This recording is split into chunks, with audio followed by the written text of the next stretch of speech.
He wanted to be the center of my world. There would be no turning back. If somebody wants to hurt you, the greatest way to hurt you is by doing harm to your child. He was just spiraling out of control. Everything seemed to be happening so fast. I'll kill you. And I had the fear of losing my daughter and my grandchildren. He was like Jekyll and Hyde. I love you. Did you hear me? I said I love you. When desire overtakes reason, the human mind can unleash deadly obsession. These are true stories told by the victims.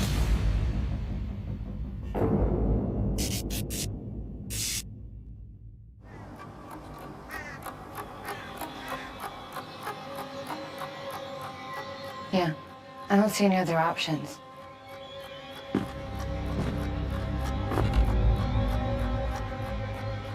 September 9th of 2011. It had kind of started as a normal day. I was getting ready to go to work.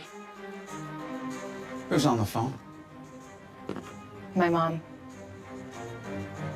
My daughters were high school age by this point, and they were starting to be interested in boys and relationships. Look, Mom, I gotta go. Are you gonna be back by 5 tonight? And I did not want them to think that the way things were with their father and I was the way things were supposed to be. I didn't want them to end up in a relationship like I was in. I need to know what time you're back tonight. I wanted them to be happy and respected, and that's when I finally decided that I'd had enough and I couldn't do this anymore. I had tried to leave George a few times before, and every time, you know, we would talk and he would say things would change and he would ask me to come back. I knew that he was going to see red. I'm not coming back. I can't do this anymore. The girls are coming with me. No, this isn't happening. You're not leaving me. If you're gonna be with another man, I'll find out. I'll put an end to it. Don't you walk out that door!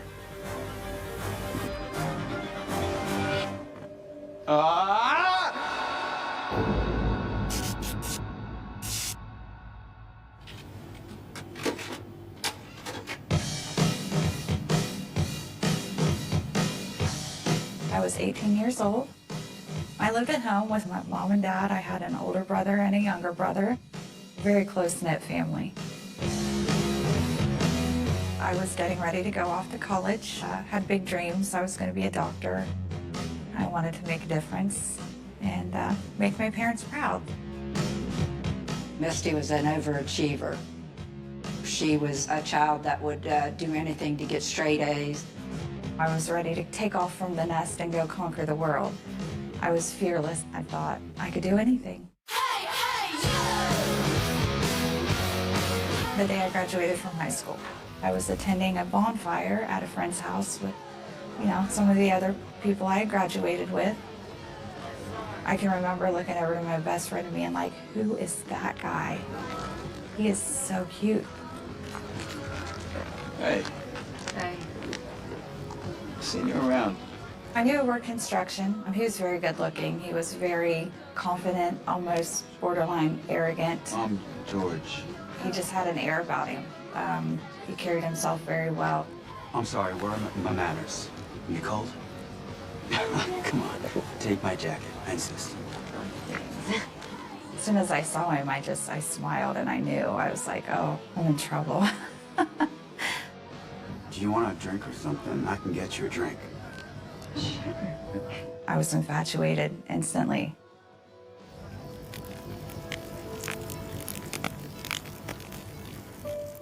I was 18 and he was 32 at the time, so he was also older and mysterious.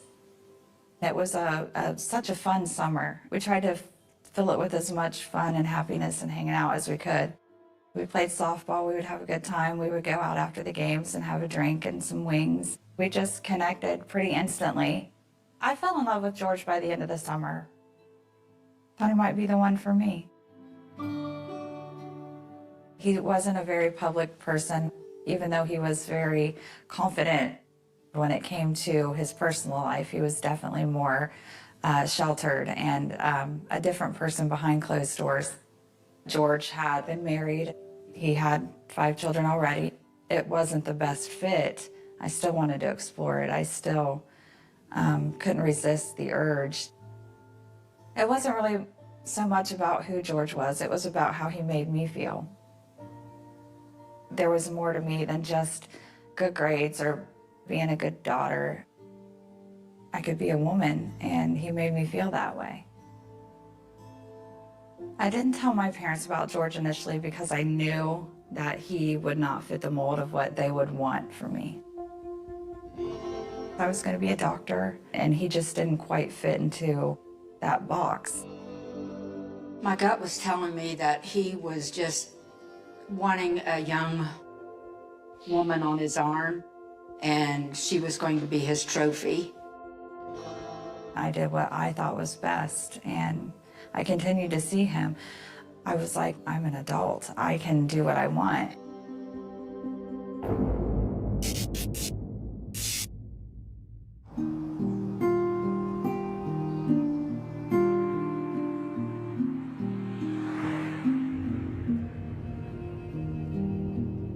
I chose to move out of my parents' house and in with him. We were happy.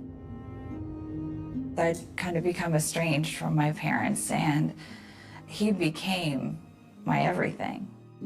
I knew there was nothing I could say or do to ever stop it because they were in love with each other. I had to accept it because I did not want to lose my daughter. I'd already lost her out of my home, and I did not want to lose her out of my life. Sandy's having a party tomorrow. I think I'd rather we just hung out at home.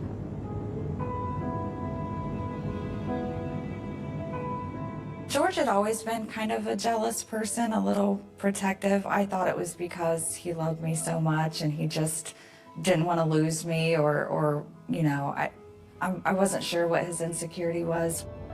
He wanted to have me to himself. He loves me so much, and I was flattered by that initially. The longer that we were together, the more that kind of came out. He would just be jealous over an everyday conversation with someone. I thought, well, once we get married and I'm his wife and he knows that I'm with him and I love him and I want to be with him, this will get better.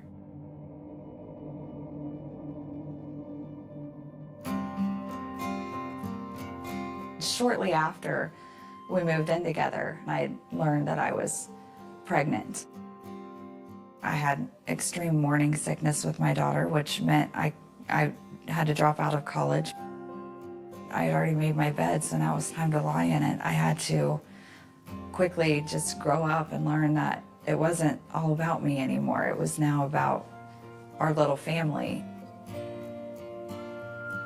Morgan was born in October of 1995.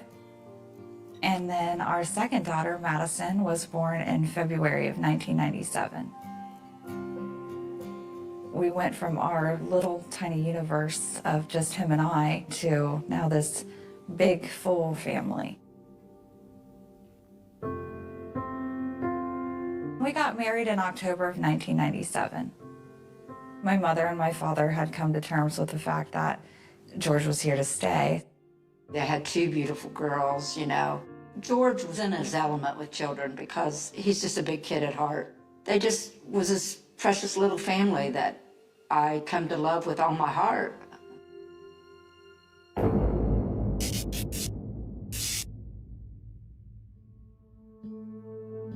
Things were kind of a roller coaster from that point. There were stressful times, just the addition of children into our lives and the additional financial strain. I wasn't working at the time, so really the only time I got out of the house was to do household errands or take the kids to the park. You know, I was a stay-at-home mom taking care of my kids. Why were you gone so long? Groceries?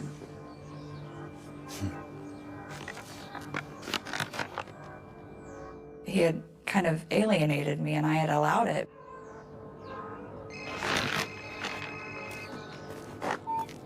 Hello?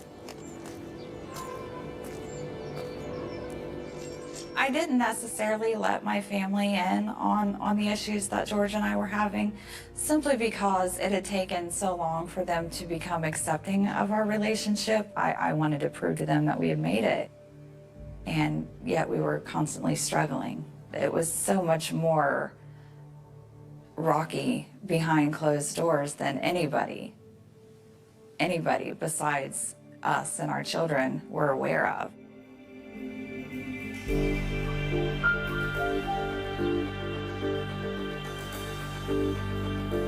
I finally got a job at the county courthouse. I was happy to be working. I wanted to feel like I was more than just a mom. Who are you fixing yourself up for?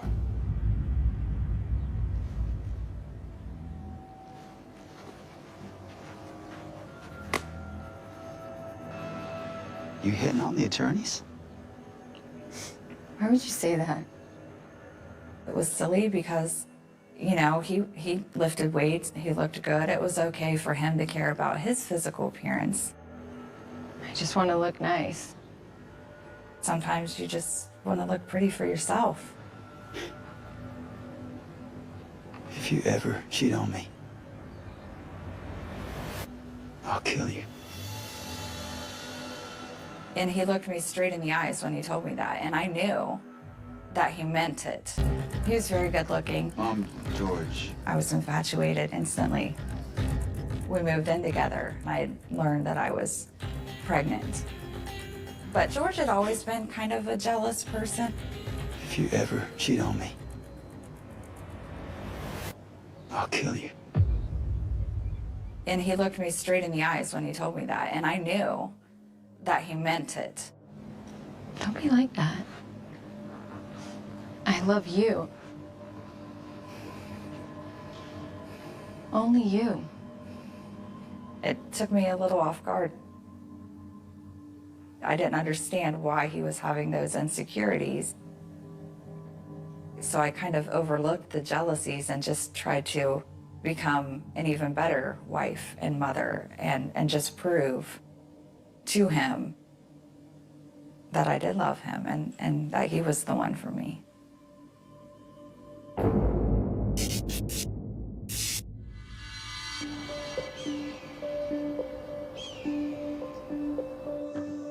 Eventually, we found a home that my father had purchased, and George and I were living there. We continued to argue more and more. A lot of times I would be in one room doing my thing with the daughters, and he would be in another room, to the point where we almost hardly ever spoke to each other, and if we did, it was as if we hated each other. There were times when George would try to get a rise out of me and try to make me angry, and if I would get angry, he would get mad at me. I was so over all of it that I didn't get angry anymore, and it was almost as if he was upset that I wasn't getting angry. George was laid off from his job. We experienced some financial troubles and had to file bankruptcy. He wasn't trying to find work or anything. He was content to be sitting at home watching sports and me going to work every day and paying the bills. I realized things were never going to change. But George, he had always kind of told me, you know, if you ever leave me, I'll kill you. I knew that he was serious, that we were together, and that's just the way that it was. I need to know what time you're back tonight. I'm not coming back. I can't do this anymore. So after 18 years together, I finally got the courage to leave and tell George that we were done. The girls are coming with me. No, this isn't happening. You're not leaving me. If you're gonna be with another man, I'll find out. I'll put an end to it. Don't you walk out that door! He would get angry, and then it would switch again to, I'm sorry, I didn't mean it, let's get counseling. So that's just an emotional roller coaster.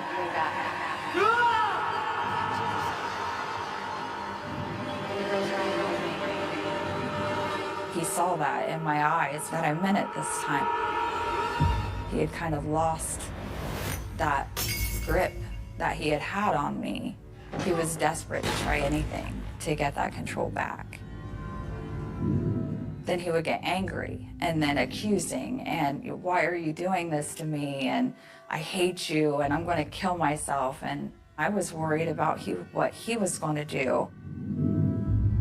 So I did send law enforcement to do a well check on him. And he did spend the night in the hospital. He was getting some mental health care that he needed at that point. But the next day, once he was released from the hospital, the cycle just started again.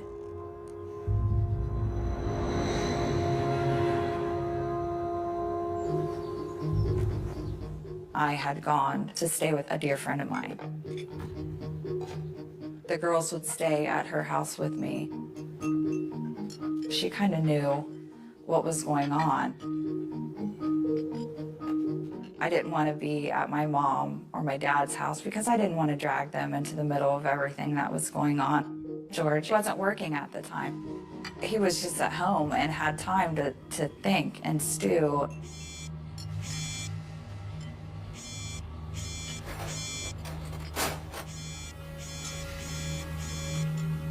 He would call and text constantly. There was no reasoning with him. There was no talking to him. I just couldn't get him to understand.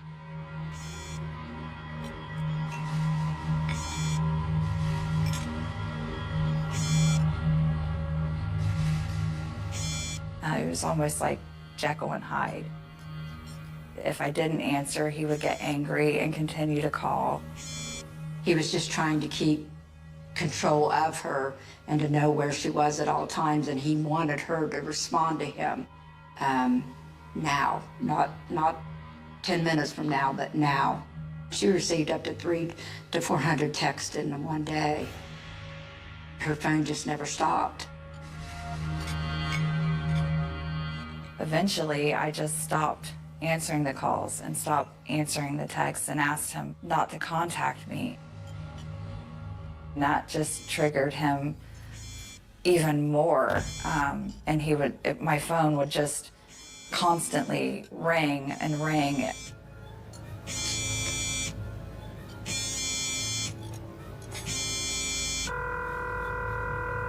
You've reached Misty. Just leave your message after the beep and I'll get right back to you.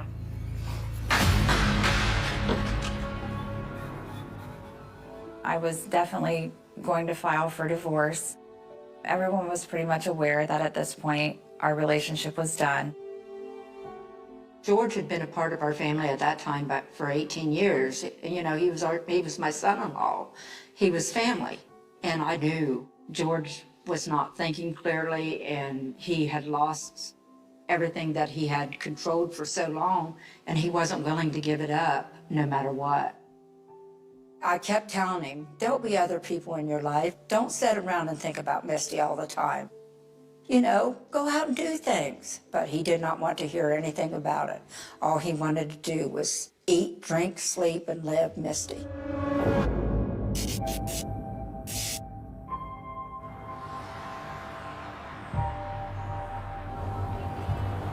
Our wedding anniversary is approaching. I'm traveling along the highway. I approach a little village of Oakland. And as I'm approaching this area, I see George's car sitting along the side of the road, just hoping for any kind of reaction.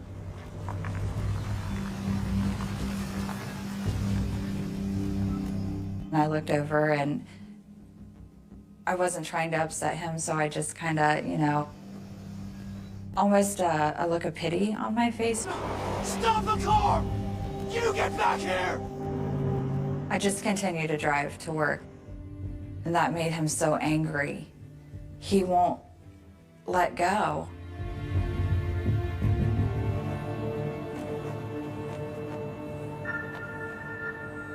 I'm at work and I'm trying to do my job, and my phone is going crazy, and he's, I'm worried about him and what he's going to do, because when he apologizes and says he'll change, then it turns from that to, why are you doing this to me? Why are you putting me through this? And, just the back and forth of, I love you, I hate you, I'm sorry, why are you doing this to me? And that's when it all started.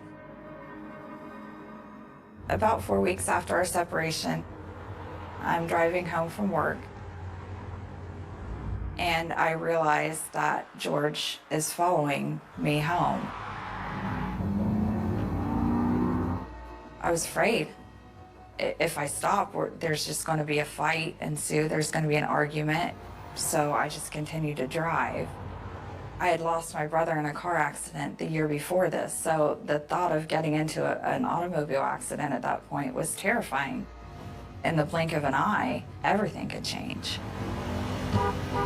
Is he trying to run me off the road? I see you! I see you! Stop it! Just stop!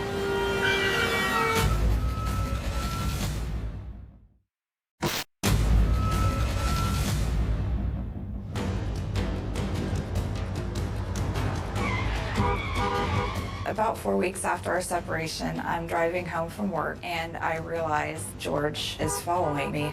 Stop it! Just stop! I see you! I see you! Stop the car! I didn't know what to do. I didn't want to continue home and have him follow me. Mom, I'm on Highway 33 heading north. George is following me. He's driving crazy. I'm scared. He could see that I was on the phone in front of him, and I don't know if he thought maybe I was calling law enforcement. The road that she was on was the road that my son was in a car accident, and all I could think about was him chasing her off the road. And something happened to her.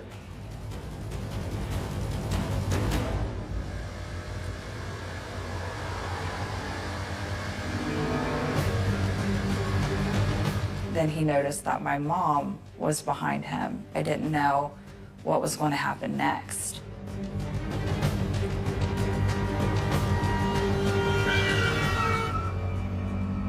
He quit following me at that point, and I continued on to my mom's. He had controlled for so long, and he wasn't willing to give it up, no matter what. My nerves were shot.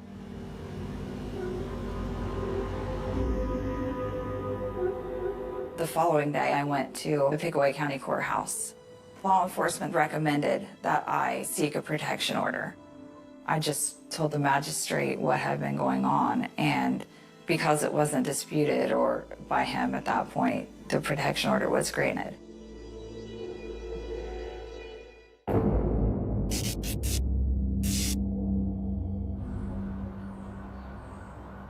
The protection order didn't stop him.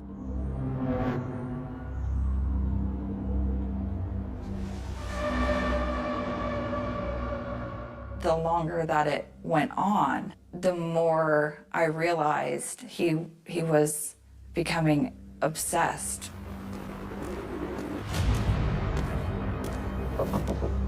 He was turning up so frequently that my boss had requested that a law enforcement officer would walk me to and from the parking lot. He wasn't going to let go. George had gone from someone who I loved and cared about to someone that I was now very much afraid of. My fear started to really become real and constant. The number of times that he's turning up and the number of places that he's turning up increases. You've reached Misty. Just leave your message after the beep and I'll get right back to you. Just return my calls, please. You've made your point. Stop this!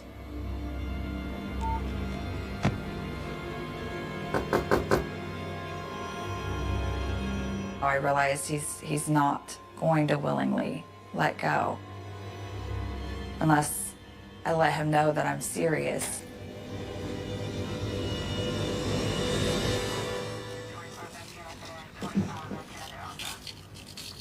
George was arrested on violations of the protection order. George was removed from the house, and he would serve a night in jail or so, and then he would go before the judge, and then the judge would release him on bond, and he just continued to call and harass. Mom, just leave it. No one can get through to him. I'll be fine. My mom, at this point, was pretty much my confidant. I love you too. Night. I didn't have a lot of close girlfriends or anything because I'd been in my marriage for so long and alienated from those friendships. I try to still be there for George also because I'm thinking as long as he has someone he can come and talk to and feel that I'm on both their sides, he would not do anything to harm my daughter. He stood in my dining room one day and said to me, looked me in the eyes and said, Janice, you know I would never do anything to hurt your daughter. I love her and I know how much you went through hell when your son passed away. I would never want you to go through anything like that ever again. And I believed him. He was losing the woman he supposedly loved more than anything else in the world. He was losing his home. How far is this going to take him? What lengths is he going to go to when he realizes just how much he has lost? I didn't want to talk to my daughters about it. This is their father, and I'm not trying to influence the way they think about him.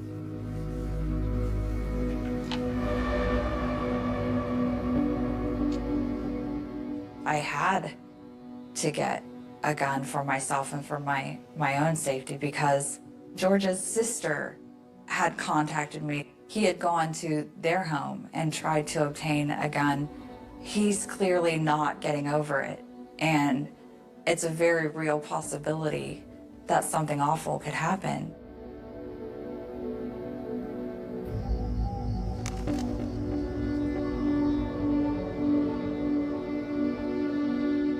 My daughters were very much in the middle of everything, and they were very conflicted.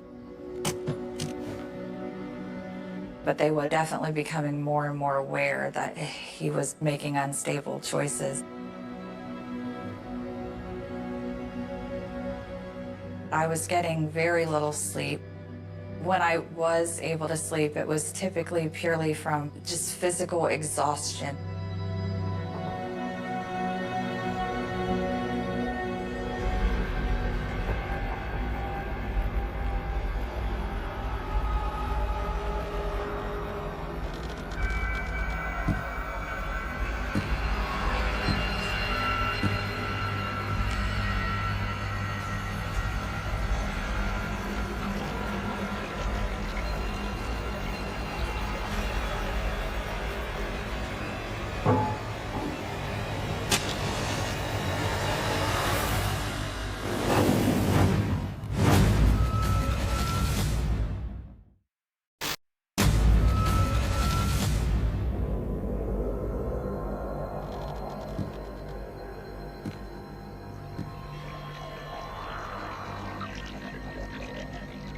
I see him pour gasoline around,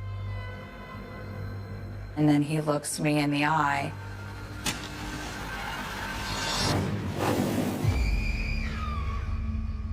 I started having very vivid nightmares. I woke up from that nightmare, and that is just a sickening feeling that I couldn't shake.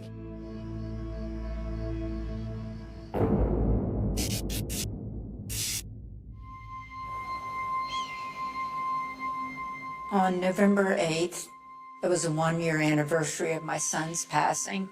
And I asked Misty and Dusty to please meet me at the cemetery so we could have a moment in time to spend with Johnny again and all of us be a family together.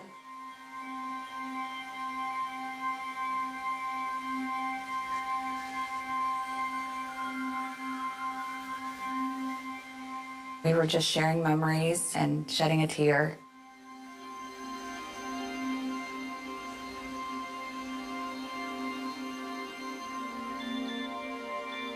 I get a text, and it says, "Tell Johnny I miss him and I love him," from George. You knew he was there, but you could not see him. And I felt so violated. You're not supposed to be here. You're not part of this. This is just me and my children. I knew what sheer fear was of being afraid of something that you couldn't see. I'm just almost feeling hopeless that it's just never going to end. I did end up making additional police reports. He would get picked up on the warrant and, be in jail. And every time he would continue to get out, and every time the pattern of behavior would continue to escalate.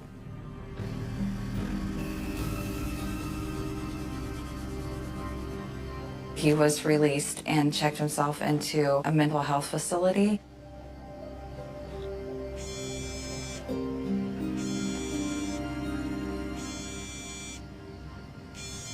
Hello? How are things? I couldn't believe that he was calling despite the multiple arrests. I'm seeing a counselor. If you could talk to the counselor too, it could really help me. We're not getting back together. I love you. Did you hear me? I said I love you. I've been as clear and as concise as I can be to not mislead him. And he just grasps onto the hope of resurrection, 1 step forward, 10 steps back. Desperation is scary because you do not know how far a person will go until they get to the lowest point in their life and they feel they have nothing else to lose. I was told I could go to a domestic violence shelter. I didn't feel that it was right that I should have to pick up and leave everything behind because he just wasn't getting it.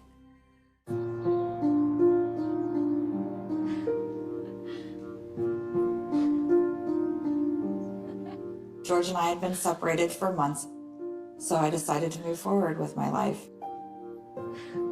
Stephen was my high school sweetheart, and when things started falling apart with my marriage, he was someone I could trust. So Stephen was aware of the situation with George, but I don't think he quite understood the severity. There were several times where George said to me, "If you would have saw me with anyone else, I'll kill you."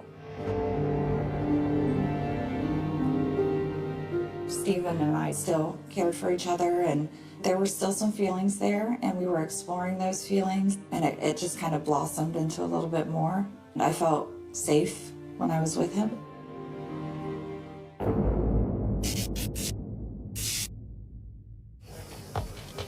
I met with a coworker and her boyfriend after work, and Stephen ended up meeting up with us. We decided to grab some food and go back to my friend's house.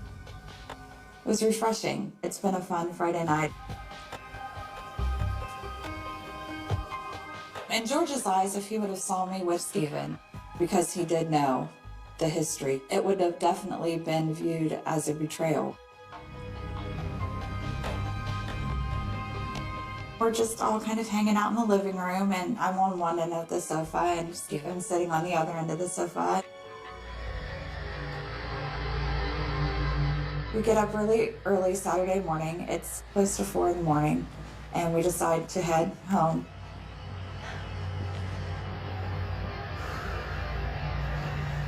See you tomorrow. We're saying our goodbyes and parting ways. As I'm heading towards my vehicle, I hit the unlock button.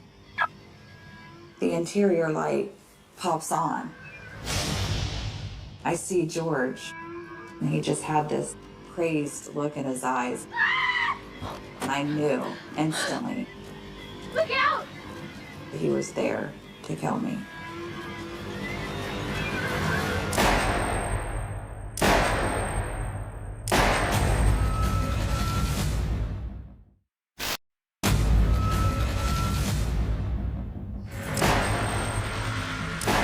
Stephen was hit with the gunfire, and I saw him fall to the ground.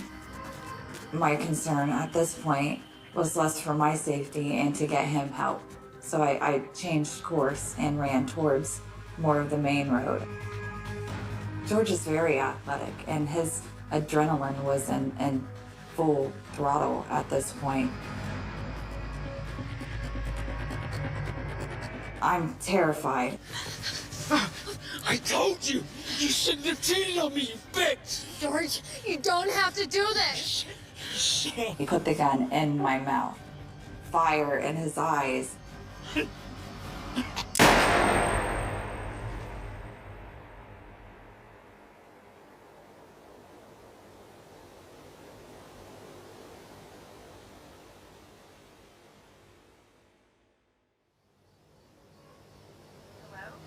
Sam, are you there? Can you hear me?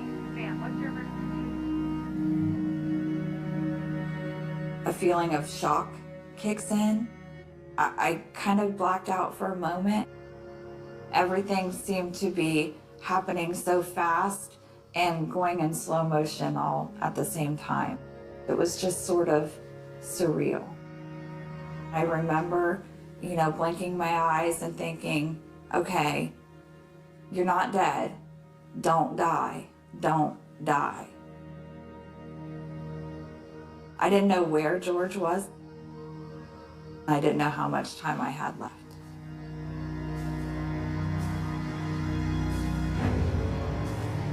Panic instantly sets in. He's holding a gun. But then I realize it's not George. It's someone else. It is a man, and he does have a gun, but he's there to protect me.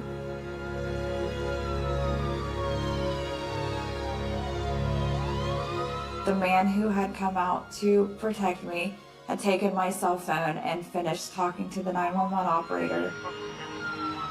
I had lost nearly 70% of my jaw. I can vividly recall vomiting blood and teeth and bone as I was laying there, almost praying that I would die just so I would no longer feel so much pain every inch of my body.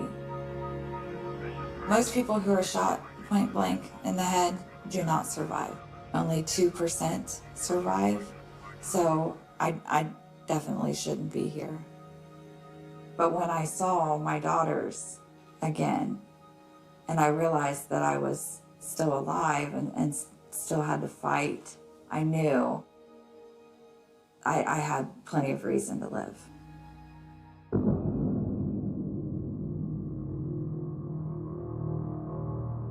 He's charged with attempted murder, aggravated menacing, violation of protection order, assault with a deadly weapon, just a whole slew of charges.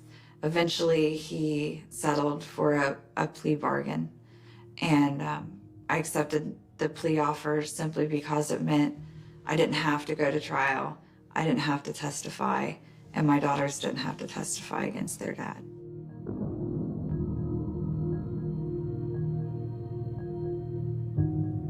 I believe he'll be 80 years old before there's even a possibility that he can be released. Even after this point, once I was healed enough to file for divorce, he contested our divorce from prison, saying I didn't have grounds to divorce him.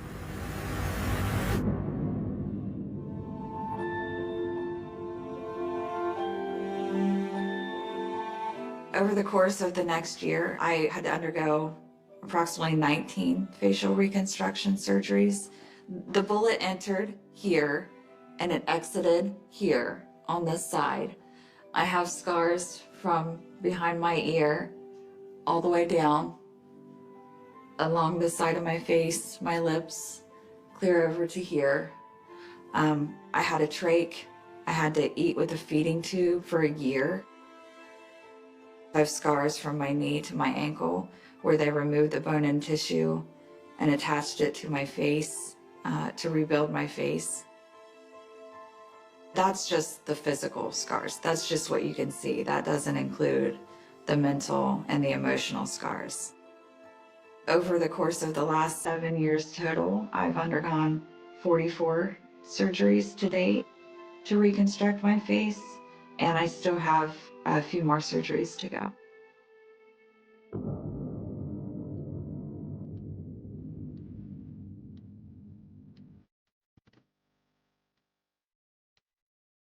He's happily married. He's moved on with his life. You know, I'm happy. I've moved on with my life, and we both realize just how fortunate we are to still be here. My kids are my whole world.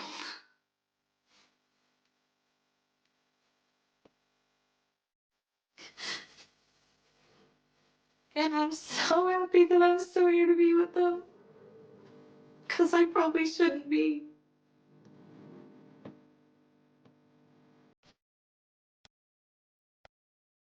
I think I'm a better person for having endured everything I've been through.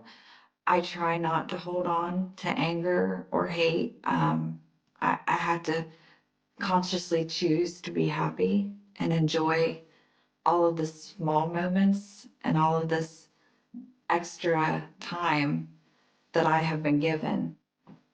Even if you're going through something like this, you can get through it. Your current situation isn't necessarily your final destination. He lived next door for 40 years. DNA finally exposed a serial killer nobody suspected. The first scream never made it into the police report. By the time officers arrived at the narrow jogging trail behind the quiet suburban neighborhood, the only sounds left were the distant hum of lawn sprinklers and the slow clicking of a broken street lamp swaying in the cold wind. The victim lay half hidden beneath wet leaves and crushed branches less than 50 feet from a row of expensive homes where families slept peacefully behind locked doors, unaware that a killer had just walked silently through their community and disappeared into the darkness without leaving a trace. Her name was Melissa Harding, 23 years old, elementary school teacher, no criminal history, no known enemies. The kind of woman neighbors described using words like kind, cheerful, dependable. She volunteered at local food drives. She called her mother every Sunday night. She had plans to get married the following spring. At 6:42 the next morning, a man walking his dog discovered her body beside the trail and nearly collapsed after seeing her face frozen in terror, her arms covered in defensive wounds, her shoes completely missing as if she had vanished in the middle of trying to run for her life. Detectives initially believed the case would move quickly. Violent crimes were rare in the county during the early 1980s. Murders like this belonged to big cities, not clean suburban neighborhoods where people left garage doors open and children played outside until sunset. Investigators searched the area, expecting obvious evidence. Tire tracks, footprints, witnesses, something solid. Instead, they found almost nothing. The killer had been careful, disturbingly careful. No weapon, no fingerprints clean enough to identify. Only scattered fibers caught on tree bark and strange drag marks leading deeper into the woods before abruptly stopping. Officers searched for hours, believing the attacker may have hidden additional evidence nearby. They found nothing except one chilling detail that immediately unsettled even veteran detectives. The victim's body had been partially covered with leaves, almost delicately, almost respectfully, as though the killer wanted to conceal what he'd done, while still remaining close enough to admire it one final time before leaving. The local media exploded before noon. Television vans crowded the neighborhood. Helicopters circled overhead, broadcasting live footage of the crime scene across the state. Reporters described the murder as A shocking act of brutality in one of the safest communities in America. Parents panicked. Schools canceled evening activities. Gun stores reported a surge in sales within 24 hours. Rumors spread faster than facts. Some residents blamed drifters passing through town. Others believed the attack had to be personal. Nobody imagined the truth was already sitting quietly behind one of the neighborhood windows watching the coverage unfold with absolute composure. A man drinking coffee in complete silence while television anchors warned viewers a predator might still be nearby. A man whose lawn had won neighborhood gardening awards 2 summers in a row. A man who smiled politely at everyone and never missed church on Sundays. 3 weeks later, another woman disappeared. Her name was Caroline Reeves, 27, night shift waitress. Last seen leaving a roadside diner shortly after midnight. Security footage showed her unlocking her car, placing her purse inside, then suddenly stopping as though someone had spoken to her from the darkness beyond the parking lot cameras. The footage ended there. Her car remained parked exactly where she left it, purse untouched, key still inside the ignition. No signs of struggle, no witnesses. Detectives feared the worst immediately because the similarities were impossible to ignore. Young female victim, nighttime disappearance. No clear motive, no usable forensic evidence. Search teams combed nearby fields for days while volunteers distributed missing person flyers throughout neighboring counties. Then on the 5th morning, a farmer discovered Caroline's body beside an irrigation canal nearly 40 miles from where she vanished. The similarities terrified investigators. Same bruising patterns, same missing shoes, same calculated staging of the body.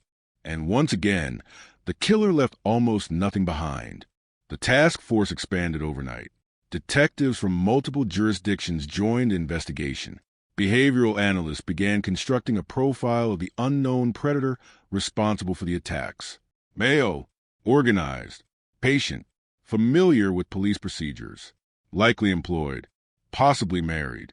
Someone capable of appearing completely ordinary in public while hiding violent compulsions beneath a carefully controlled exterior. Investigators released composite sketches based on fragmented witness statements from people who remembered seeing suspicious vehicles near both crime scenes. Thousands of tips flooded the hotline. Most were useless. Angry ex-boyfriends, parolees, mentally unstable drifters. Every lead consumed precious hours while the real killer remained invisible. Then came the detail investigators never released publicly. Both victims had received anonymous phone calls in the weeks before their deaths. Heavy breathing, silence, then a click. At first, detectives believed the calls were unrelated harassment, but phone records revealed a disturbing pattern. The calls often arrived late at night from public payphones scattered across the county. Investigators traced locations, but always too late. Whoever made the calls understood exactly how to stay ahead of police. Some calls lasted only seconds. Others stretched past 2 minutes with no words spoken at all. Just breathing. Calm, controlled breathing that witnesses later described as more terrifying than screaming because it sounded emotionless, detached, mechanical. The community descended into paranoia. Women stopped jogging alone. Restaurants emptied after dark. Neighborhood watch groups formed across the county. Every unfamiliar car became suspicious. Every shadow triggered fear. And somewhere inside that frightened suburban maze, the killer continued living a perfectly normal life. He attended block parties. He fixed fences for elderly neighbors. He laughed during backyard barbecues, while detectives stood before television cameras warning the public about a dangerous predator stalking the area. Nobody suspected him because monsters were supposed to look monstrous. They were supposed to hide in abandoned buildings or drift through dark alleyways. They were not supposed to mow lawns on Saturday mornings and wave politely at passing children riding bicycles. Then the killings stopped, at least temporarily. Months passed without another attack. Detectives cautiously suggested increased police presence may have frightened the killer away. The media gradually lost interest. Fear faded. People returned to normal routines. But investigators working the case noticed something unsettling buried inside the silence. There had been no mistakes. Serial offenders usually escalated over time. They became reckless, sloppy, emotional. This killer did the opposite. Every crime scene appeared disciplined, controlled, planned weeks in advance. Detectives feared the attacks had not ended at all. The killer had simply adapted. Their fears became reality on October 14, 1984. Rain hammered the city that night hard enough to flood intersections and drown out distant sounds. At 1:18 a.m., emergency dispatch received a hysterical call from a woman screaming that someone was inside her house. Officers arrived 6 minutes later.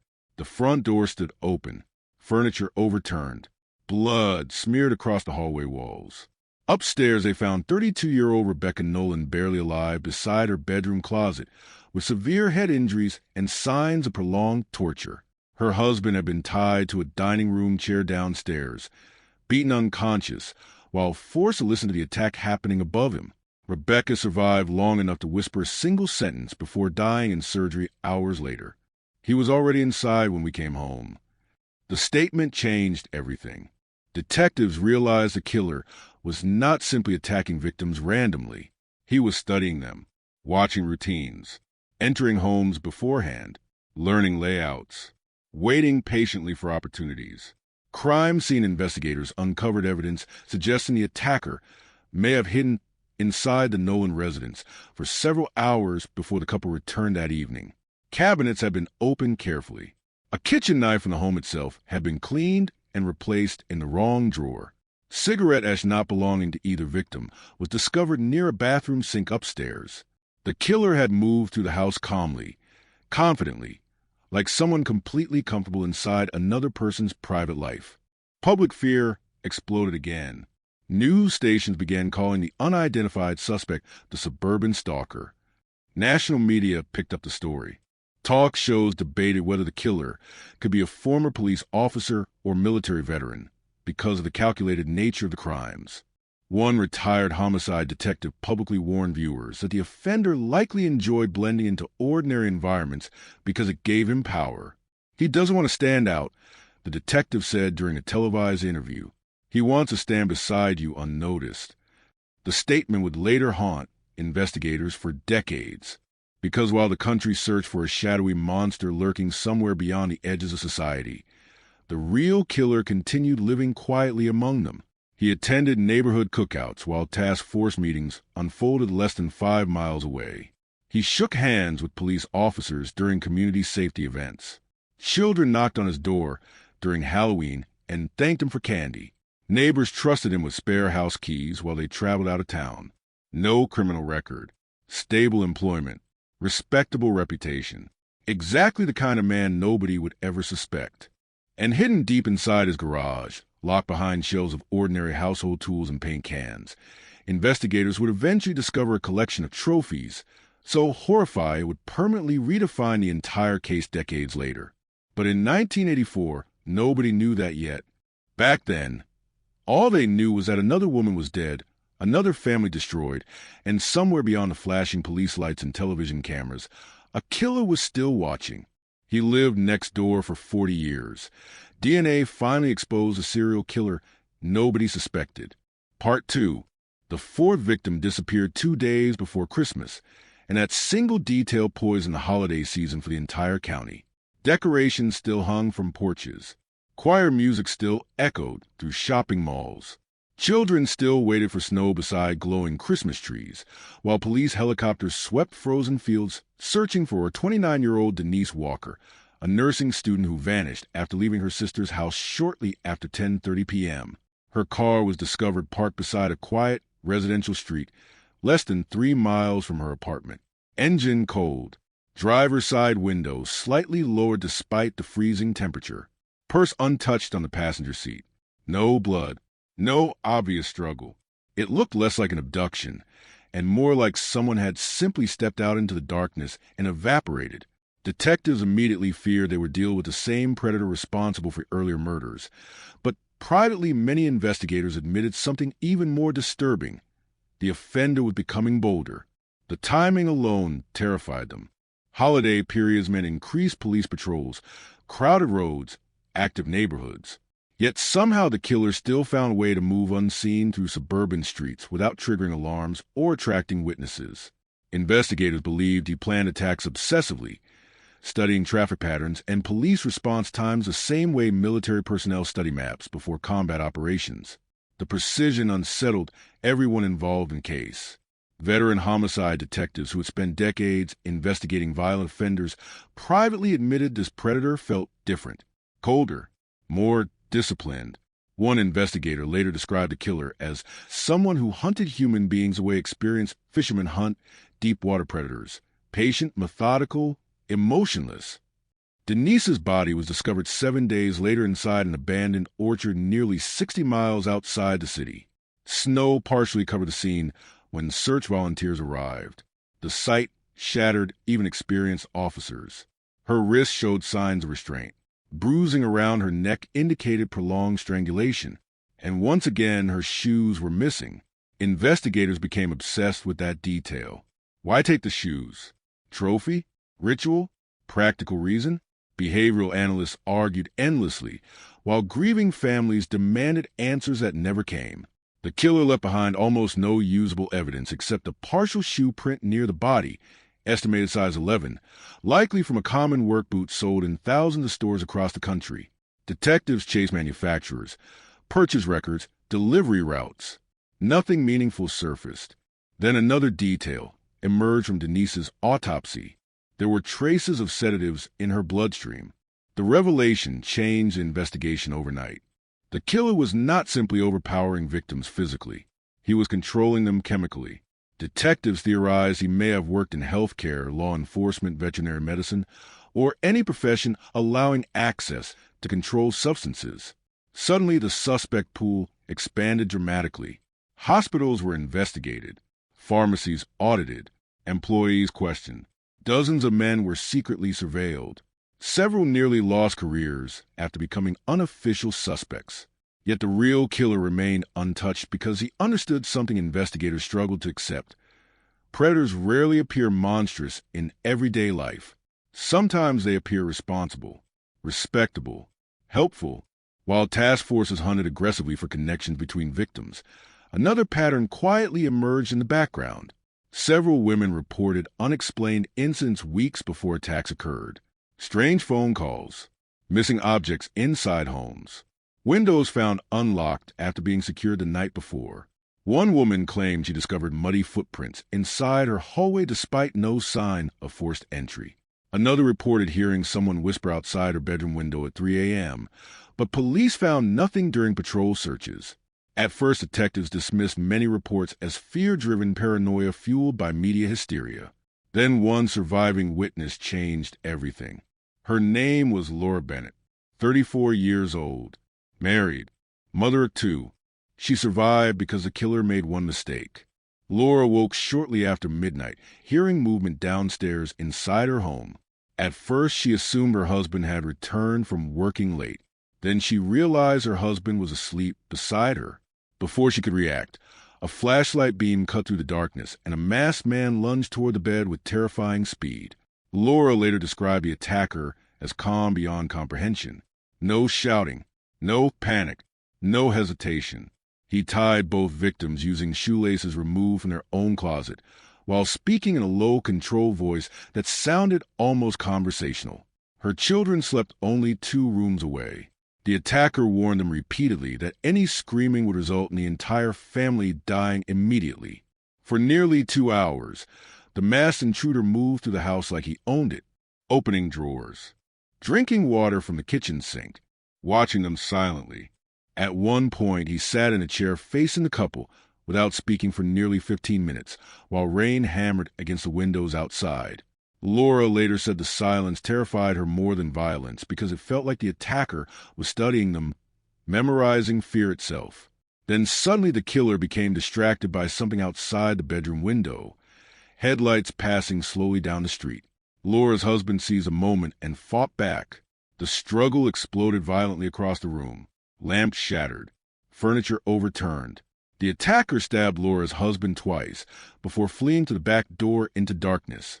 For the first time in the investigation, detectives had a living witness capable of describing the predator in detail. Medium build, athletic, approximately 6 feet tall, strong but controlled, no obvious accent. No panic during confrontation. Most disturbing of all was Laura's final statement during police interviews. He sounded normal. Not angry, not insane. Normal, like a neighbor speaking quietly across a backyard fence. That detail haunted investigators because it destroyed comforting stereotypes about violent offenders. The killer was not socially isolated or obviously unstable. He could blend into ordinary conversations. He could shop in grocery stores unnoticed. He could stand beside grieving families during community vigils while secretly knowing he caused their pain. Public pressure intensified brutally after the Bennett attack. Newspapers demanded resignations. Television commentators accused police departments of incompetence. Town meetings devolved into shouting matches between frightened residents and exhausted officials. One local radio host publicly declared the county was being terrorized by a ghost. Some families fled the area entirely. Gunfire reports increased as terrified homeowners began shooting at shadows and false alarms during the night. Every barking dog triggered panic calls to emergency dispatch. The entire community existed in a permanent state of tension, waiting for the next attack, while wondering whether the killer might already be watching from somewhere nearby. And through all of it, he continued living quietly in plain sight. He attended neighborhood meetings discussing safety concerns. He listened sympathetically as frightened residents described sleepless nights. He nodded during conversations about installing stronger locks and floodlights. No one noticed how carefully he listened. No one noticed how interested he became whenever investigators released new details publicly, because outwardly he remained exactly what everyone expected: an aging suburban homeowner with stable employment, neatly trimmed hedges, and an ordinary face impossible to remember clearly after conversation ended. Then came the mistake that nearly exposed him years before DNA technology ever existed. In March of 1985, officers responded to reports of suspicious activity near a suburban cul-de-sac where several women had previously reported stalking incidents. Patrol units arrived fast enough to catch sight of a man vaulting over a backyard fence before disappearing through drainage canals behind the neighborhood. Officers searched aggressively and discovered something unusual near the fence line: a flashlight, black gloves, and a length of nylon rope stuffed inside nearby bushes, as if discarded during a hurried escape. Detectives believed they had finally interrupted the killer mid-operation. The evidence generated enormous excitement inside the task force. The gloves contained sweat residue. The flashlight carried fingerprints. The rope matched bindings used during previous attacks. But forensic science during the mid-'80s remained painfully limited. The fingerprints were partial and unusable. Biological traces could not yet produce definitive identification. Detectives felt the investigation slipping through their fingers in real time. They had touched the edge of the truth without being able to hold it. One detective reportedly punched a wall inside the evidence room after learning the samples failed to identify a suspect. The killer understood exactly how close police had come. And after that night, the attacks changed again. Longer gaps between incidents, different locations, more caution. Investigators believed the offender was adapting under pressure, evolving faster than the task force itself. The pattern became increasingly difficult to predict because the killer no longer hunted inside a single county. Attacks spread across state lines. Jurisdictions struggled to cooperate effectively. Records became fragmented. Some departments refused to share evidence completely. Detectives spent years arguing over whether multiple offenders could be involved because no single suspect seemed capable of maintaining such a disciplined double life for so long. But the truth was far worse. Because while investigators chased theories and buried victims year after year, the real predator returned home after every attack to an ordinary-looking suburban house, where neighbors greeted him by name every morning without the slightest hint of fear. And inside that house, hidden beneath decades of normal family photographs and routine suburban life, the trophies kept growing. He lived next door for 40 years. DNA finally exposed a serial killer nobody suspected. Part 3. By the summer of 1986, fear no longer arrived in waves. It lived permanently inside the county, like a second atmosphere pressing down on every neighborhood after sunset. Hardware stores installed entire aisles dedicated to deadbolts and motion lights. Women carried whistles clipped to keychains. Husbands checked closets before bed. Parents warned children never to speak to strangers, never to walk alone, never to trust unlocked doors. The killer had done more than murder people. He had infected an entire community with suspicion. And every month of silence between attacks made the fear worse because nobody knew where he would strike next or whether he might already be standing somewhere nearby pretending to be ordinary. The task force occupied an entire floor inside the county administration building by then. Maps covered the walls. Crime scene photographs filled filing cabinets. Detectives slept on office couches between interviews and evidence reviews. Some had spent so many years chasing the same invisible predator that the case consumed their marriages, their health, their ability to think about anything else. Investigators memorized victim timelines the way priests memorize scripture. Dates, locations, weather conditions, traffic reports. They searched desperately for patterns hidden beneath chaos. Then one analyst noticed something disturbing. Several attacks occurred near infrastructure construction sites. Road expansions, utility projects, drainage repairs. At first, the connection sounded meaningless, but detectives slowly realized the killer appeared unusually familiar with undeveloped access roads, service tunnels, abandoned utility paths, and maintenance routes hidden behind suburban neighborhoods. He moved through areas ordinary residents barely noticed. That detail triggered an entirely new theory. The suspect might work in construction, utilities, surveying, or municipal maintenance. Someone whose profession allowed him to travel freely through different counties without appearing suspicious. The suspect pool exploded again. Hundreds of workers were quietly investigated. Employment records stacked across conference tables. Detectives cross-checked work schedules against attack dates. One name surfaced repeatedly. A quiet maintenance contractor living less than 10 miles from the first murder scene. Military background.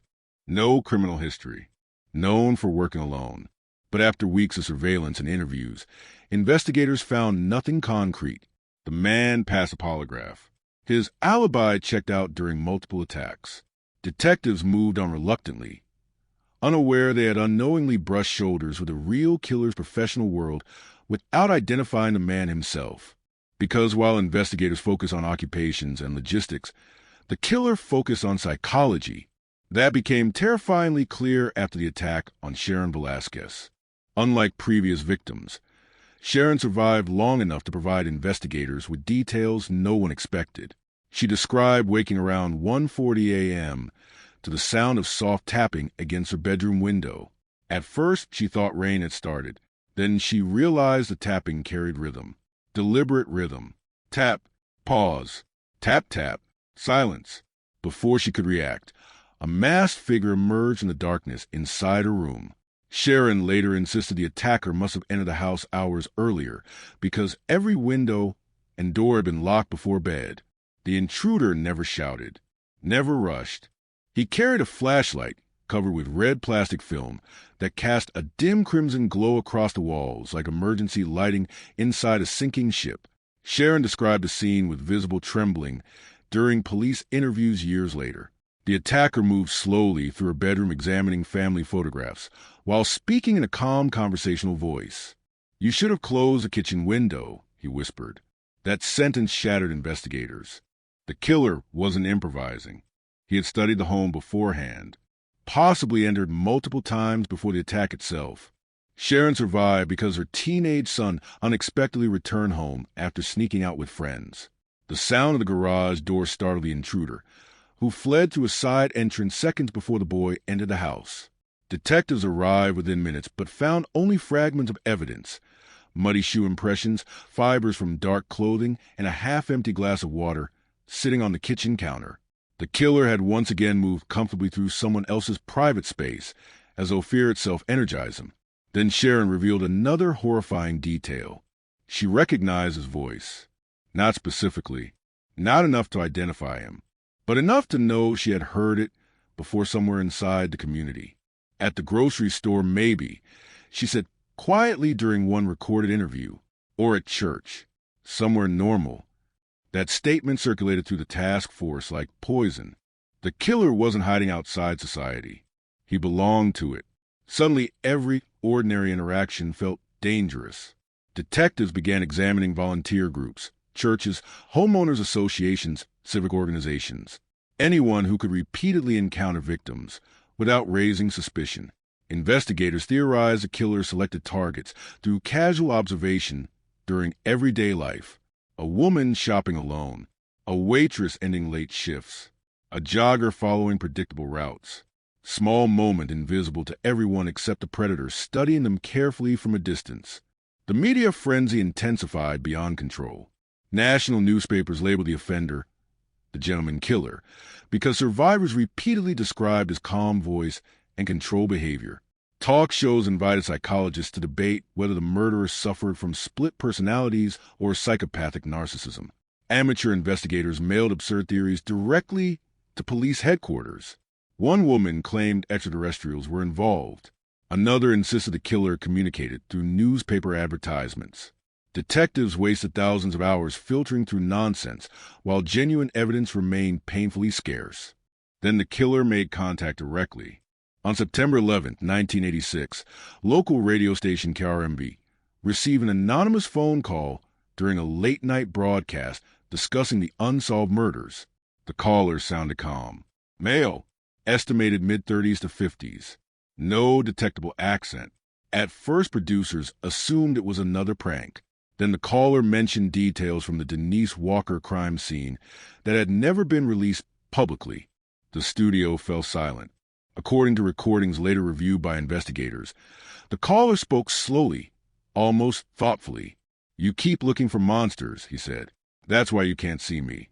Then he laughed softly. Not loudly, not maniacally, just a quiet, amused chuckle before disconnecting. The call triggered absolute chaos. FBI profilers joined the investigation formally. Voice analysis experts examined recordings frame by frame. Reporters camped outside police headquarters, demanding answers. And inside neighborhoods already consumed by fear, residents became obsessed with one terrifying possibility. What if the killer really was someone ordinary? Someone attending church services? Someone standing in line at grocery stores? Someone smiling politely while secretly carrying memories of torture and murder beneath a perfectly normal face? That possibility changed how people viewed each other forever. Neighbors stopped trusting neighbors. Men fitting broad, suspect descriptions found themselves watched constantly. Anonymous accusations destroyed reputations. One schoolteacher committed suicide after false rumors connected him to the murders online and through local gossip circles. The real killer watched all of it unfold without consequence because chaos protected him. Fear distracted investigators. And every wrong suspect pushed police further away from the truth. Meanwhile, hidden behind the ordinary walls of a suburban home, the trophies continued accumulating.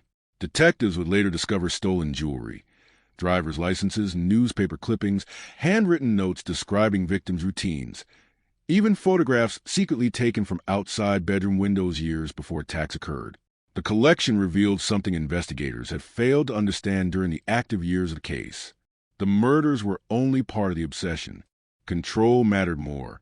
Watching mattered more. Fear itself mattered more. And for years, nobody understood how deeply the killer embedded himself into victims' lives before attacking. The realization came too late for 21-year-old college student Erin Walsh. She vanished after leaving campus library parking shortly before midnight in November 1986.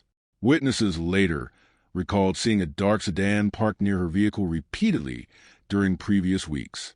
Security officers dismissed concerns at the time because no laws had been broken. Erin's roommates told detectives she complained about strange phone calls and believed someone had been entering her apartment while she attended classes. Small objects moved. Closet doors left slightly open. Once she discovered muddy footprints near her balcony, despite living on the second floor. Police initially suspected paranoia fueled by media hysteria. Then Erin disappeared. Her body was never found. Only her abandoned car. Driver's seat pushed unusually far back. One shoe missing from the passenger floorboard. And inside the trunk, investigators discovered something that chilled even veteran homicide detectives. A single Polaroid photograph, taken through Erin's apartment window at night. The image showed her asleep in bed. The timestamp revealed the photograph had been taken nearly 3 weeks before she vanished. The killer had been inside her world long before the abduction ever occurred. Watching, waiting, learning. The discovery transformed the investigation from a murder hunt into something even darker. Detectives realized the predator likely stalked victims for months before attacks. He learned schedules, relationships, habits, weaknesses. Some investigators believed he maintained lists of potential targets across multiple cities, selecting victims based on opportunity and psychological fantasy rather than impulse. And through every horrifying revelation, one fact remained unbearable. Nobody recognized him. Not co-workers, not neighbors, not friends, not even the people who saw him regularly. Because the killer understood something terrifying about human nature. People rarely suspect evil when it arrives where in the face of someone familiar. He lived next door for 40 years. DNA finally exposed a serial killer nobody suspected. Part 4. The winter of 1987 arrived like a funeral draped across the county. Streets emptied earlier than usual. Porch lights stayed on all night. Local newspapers printed self-defense guides beside weather reports, while television anchors opened evening broadcasts with updates about America's most elusive predator. The killer had evolved from a regional nightmare into a national obsession. Federal agencies joined the investigation. Behavioral science units built psychological profiles so detailed they bordered on madness themselves. Yet despite years of murders, assaults, disappearances, and surviving witnesses, nobody could answer the most important question. Who was he? Every detective on the task force carried that question home like poison. Some investigators stopped sleeping properly. Others became consumed by paranoia. One veteran homicide lieutenant reportedly accused his own neighbor after spotting a flashlight moving through nearby woods at night. The pressure destroyed rational thinking. Every new lead felt promising for exactly 3 days before collapsing into nothing. And while investigators chased dead ends across multiple states, the killer continued refining his methods with terrifying precision. Then came the attack that changed the entire case forever. On February 2, 1987, emergency dispatch received a fragmented 911 call from inside a gated suburban neighborhood where violent crime was practically non-existent. The caller barely managed to speak. "He's here," then screaming, then silence. Patrol officers arrived within 4 minutes and found the front door of the residence standing open. Rainwater blew across marble flooring beneath flickering hallway lights. Upstairs, they discovered blood smeared across walls and shattered glass covering the master bedroom floor. 40-year-old Daniel Mercer lay unconscious beside the staircase with severe head trauma. His wife, Elaine Mercer, was gone. The scene terrified investigators immediately because it felt different, more violent, more chaotic, almost rushed.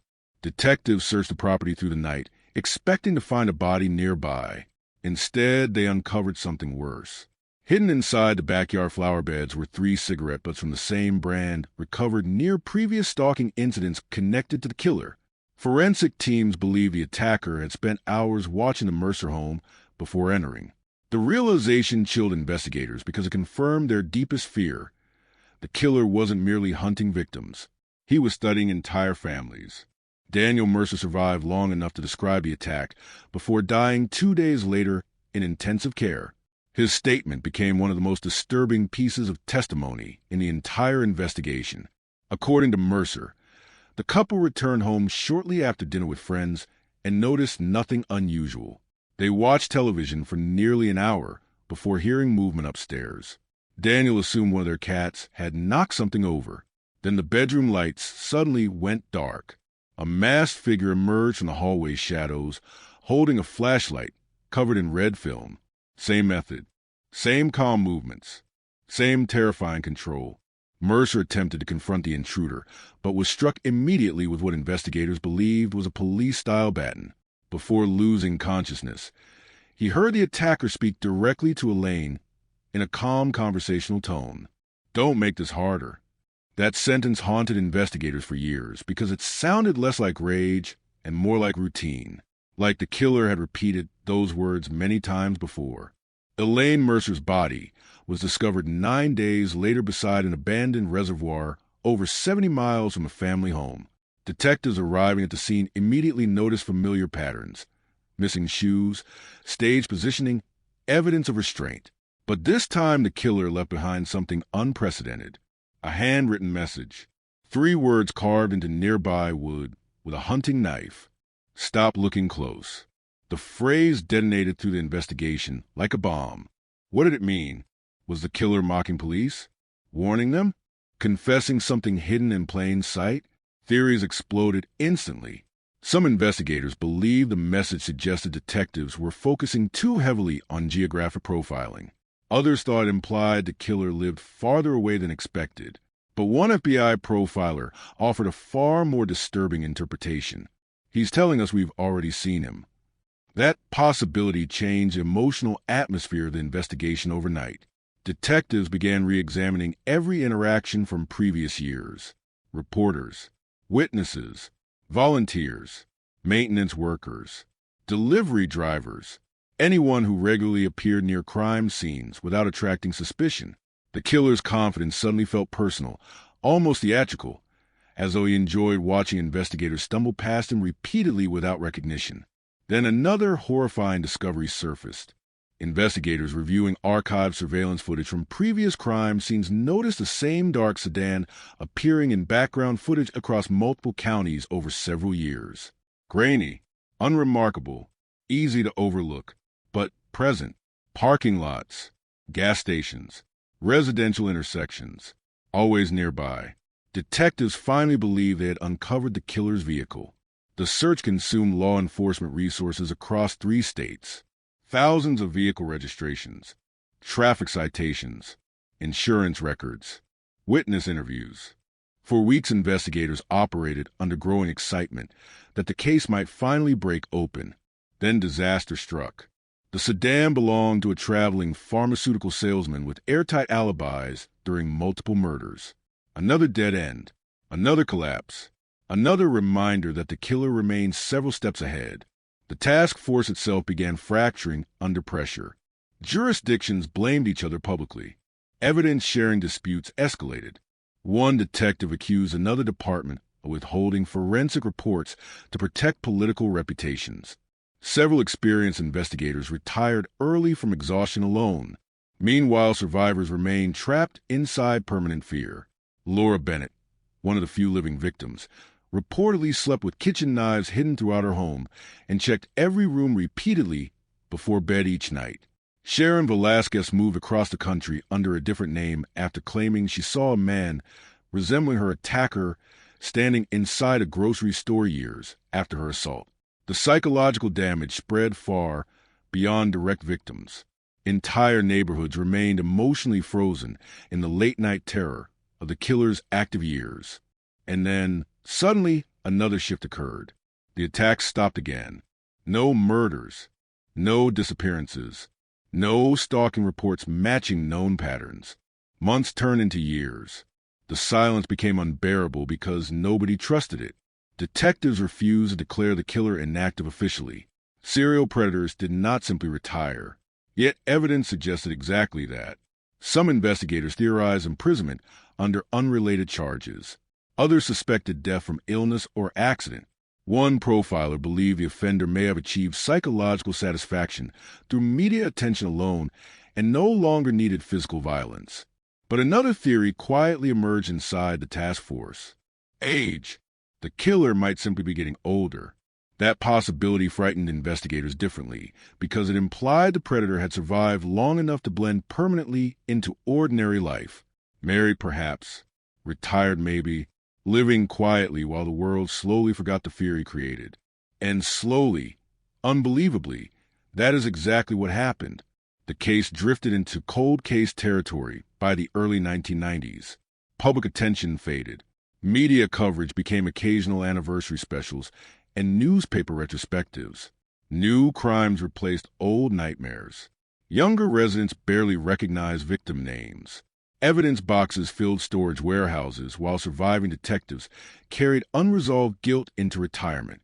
But buried inside those evidence boxes were fragments of the future.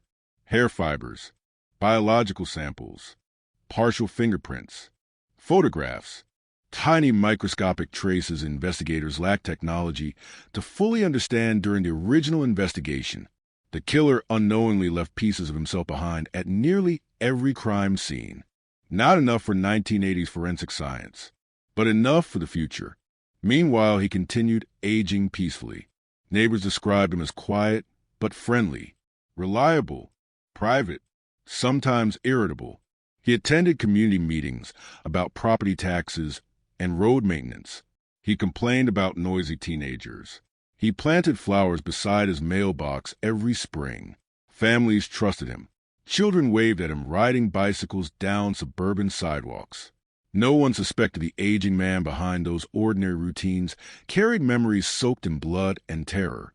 And hidden inside his home, the trophies remained untouched.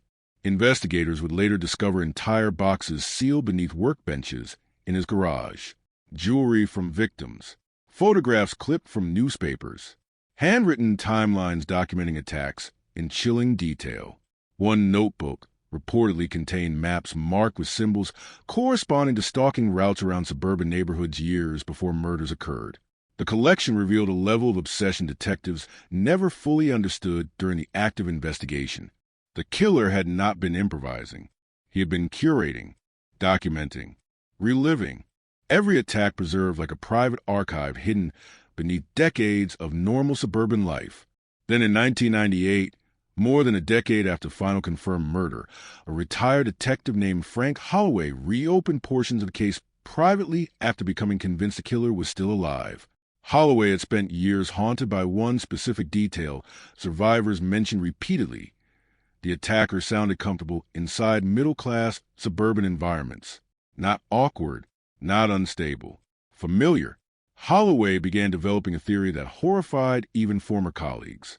The killer may have lived directly inside the communities he terrorized, not nearby, not passing through, inside them, blending perfectly into neighborhood routines. The theory sounded impossible at first, until Holloway began cross-referencing property records near multiple attack clusters. One address appeared repeatedly within driving distance of several major incidents over the years. A modest suburban home owned by a quiet maintenance supervisor with military experience and no criminal history. Holloway requested permission to investigate further. The request was denied. Not enough evidence. Too speculative. The case remained cold. And somewhere inside that ordinary suburban house, an old man continued living peacefully, while the ghosts of his victims remained trapped forever inside forgotten evidence rooms, waiting for science to finally catch up with the truth. He lived next door for 40 years. DNA finally exposed a serial killer nobody suspected. Part 5. By 1999, the murders had transformed into mythology. Younger detectives entering homicide units knew the case only through faded evidence photos and exhausted stories told by veterans who still spoke about the killer with a mixture of hatred and disbelief. The newspapers no longer printed front-page anniversary specials. Television stations moved on to newer tragedies. Entire neighborhoods once consumed by panic now looked peaceful again, lined with renovated homes, manicured lawns, and families who had no idea their streets once had one of the most terrifying predators in modern criminal history. Time had done what the killer could never fully accomplish himself. It buried the fear beneath routine life. But not everyone forgot. Retired Detective Frank Holloway refused to let the case die quietly inside storage archives. Nearly every morning he drove to the county records building carrying boxes of notes collected during 15 years on the original task force. His obsession had already cost him a marriage and most of his retirement savings. Friends described him as haunted, sleepless, unable to speak about anything except the murders. He replayed witness statements repeatedly in his mind, searching for connections everyone else missed. The same phrases kept surfacing over and over. He sounded normal. He seemed calm. He acted like he belonged there. Those details disturbed Holloway more than violence itself, because they suggested something profoundly dangerous hiding beneath the surface of the investigation. Most serial predators isolated themselves socially. They drifted between jobs. They accumulated arrests. They left trails of instability behind them. This killer did the opposite. He blended seamlessly into middle-class suburban life for years without triggering suspicion. Holloway believed that required discipline far beyond ordinary criminal behavior. Then he found something buried inside forgotten utility records from the mid-'80s. One maintenance supervisor's work assignments overlapped repeatedly with neighborhoods later targeted by the killer. Not perfectly, not enough for probable cause, but enough to trigger Holloway's instincts. The man's name was Walter Ridge, 58 years old by then, military veteran, married for over 30 years, 2 adult children, stable employment history, no violent criminal record. Neighbors described him as private but dependable, exactly the kind of man investigators ignored during the original panic because he fit society's image of safety too perfectly. Holloway began quietly investigating Ridge without official approval. He drove past the suspect's suburban home repeatedly over several months and observed nothing remarkable. Walter mowed his lawn every Saturday morning. He drank coffee on the front porch. He attended local church services regularly. Sometimes he babysat grandchildren. Nothing about him matched the terrifying image of a serial killer that had consumed national headlines years earlier. And yet Holloway could not shake the feeling. The routines felt too controlled, too practiced, like a performance repeated thousands of times. One afternoon, Holloway parked near Ridge's neighborhood and watched him help an elderly woman carry groceries into her house. The interaction appeared completely ordinary until Holloway noticed something strange. Walter constantly scanned the street while speaking, subtly monitoring movement around him without appearing obvious. Military habit, perhaps, or predator instinct. Holloway wrote pages of notes about tiny behavioral details that most people would never notice. The case officially reopened in 2001 after advances in forensic science renewed interest in several cold cases nationwide. DNA technology had evolved dramatically since the original murders, and investigators across the country suddenly began solving decades-old crimes using preserved biological evidence once considered useless. Detectives retrieved old evidence boxes from climate-controlled storage and reopened material untouched for years. Hair fibers, cigarette butts, fingernail scrapings, blood traces, tiny forgotten fragments from crime scenes long buried beneath dust and bureaucracy. For surviving victims and grieving families, the renewed investigation reopened emotional wounds they spent years trying to survive. Laura Bennett reportedly vomited after receiving a phone call informing her the task force had resumed active operations. Sharon Velasquez refused interviews entirely and changed residences again after learning investigators believed the killer might still be alive. Families of victims gathered at press conferences holding faded photographs of daughters and sisters frozen forever in youth, while reporters debated whether modern science could finally expose the predator who shattered so many lives. Behind the scenes, investigators confronted a brutal reality. Much of the original evidence had degraded badly. Storage standards during the 1980s were inconsistent. Some samples became contaminated. Others disappeared entirely through years of departmental transfers and administrative failures. Detectives opened one evidence box connected to Denise Walker's murder and discovered water damage had destroyed nearly half the original documentation. Another contained mislabeled forensic slides no one could properly identify anymore. Every mistake from decades earlier now felt catastrophic. Still, fragments remained. Enough fragments to keep hope alive. Then forensic analysts made a discovery that electrified the entire task force. The cigarette butts recovered near the Mercer residence in 1987 still contained viable saliva traces. Not complete DNA, but partial genetic markers. It was the first real biological foothold investigators had ever obtained against a killer. The sample entered national criminal databases immediately. No matches, no violent offenders, no arrests connected to the DNA profile. The result both frustrated and terrified investigators because it confirmed what many feared for years. The killer likely lived an outwardly lawful life completely disconnected from conventional criminal systems. He had slipped through society untouched. Meanwhile, Walter Ridge continued aging quietly inside the same modest suburban home he had occupied for decades. He retired from municipal maintenance work in 2002. Neighbors described him as a little grumpy sometimes, but otherwise harmless. He spent afternoons gardening, occasionally argued with homeowners association representatives about parking regulations, ordinary suburban complaints, ordinary suburban life. Yet hidden beneath floorboards inside his garage, investigators would later discover boxes containing decades of horror carefully preserved like private museum exhibits. One item in particular would eventually stun detectives: a pair of women's shoes, weathered, old-fashioned, preserved inside sealed plastic wrapping, the exact size worn by Melissa Harding, the first known victim. But in 2002, nobody knew that yet. The investigation intensified further after young forensic analyst named Dana Mercer noticed something overlooked for years inside archived crime scene photographs. Several victims displayed faint impressions around wrists and ankles consistent with specialized nautical knots rather than standard restraints.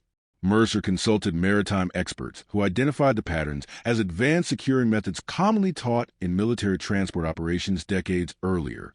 The revelation narrowed investigative focus sharply. Military background, technical discipline, comfort operating silently under pressure. Suddenly, Walter Ridge's history became far more interesting. Former Army logistics specialist, served during the Vietnam era, received commendations for equipment transport coordination, no combat record, no disciplinary issues. Exactly the type of background investigators once considered irrelevant. Holloway pushed aggressively for deeper surveillance, but legal obstacles remained overwhelming. Partial DNA without a direct match could not justify invasive operations against a man with no criminal record. Detectives needed something stronger. Then fate intervened unexpectedly. In October 2003, local police responded to a minor disturbance involving Walter Ridge and a teenage vandal caught spray painting property near his neighborhood. Officers described Walter as unusually calm during the encounter, cooperative, soft-spoken. But one young patrol officer later reported something unsettling about the interaction. His eyes never changed, the officer wrote in a supplemental note, even when he smiled. The comment might have vanished unnoticed inside routine paperwork if Holloway had not reviewed every police interaction connected to Ridge obsessively.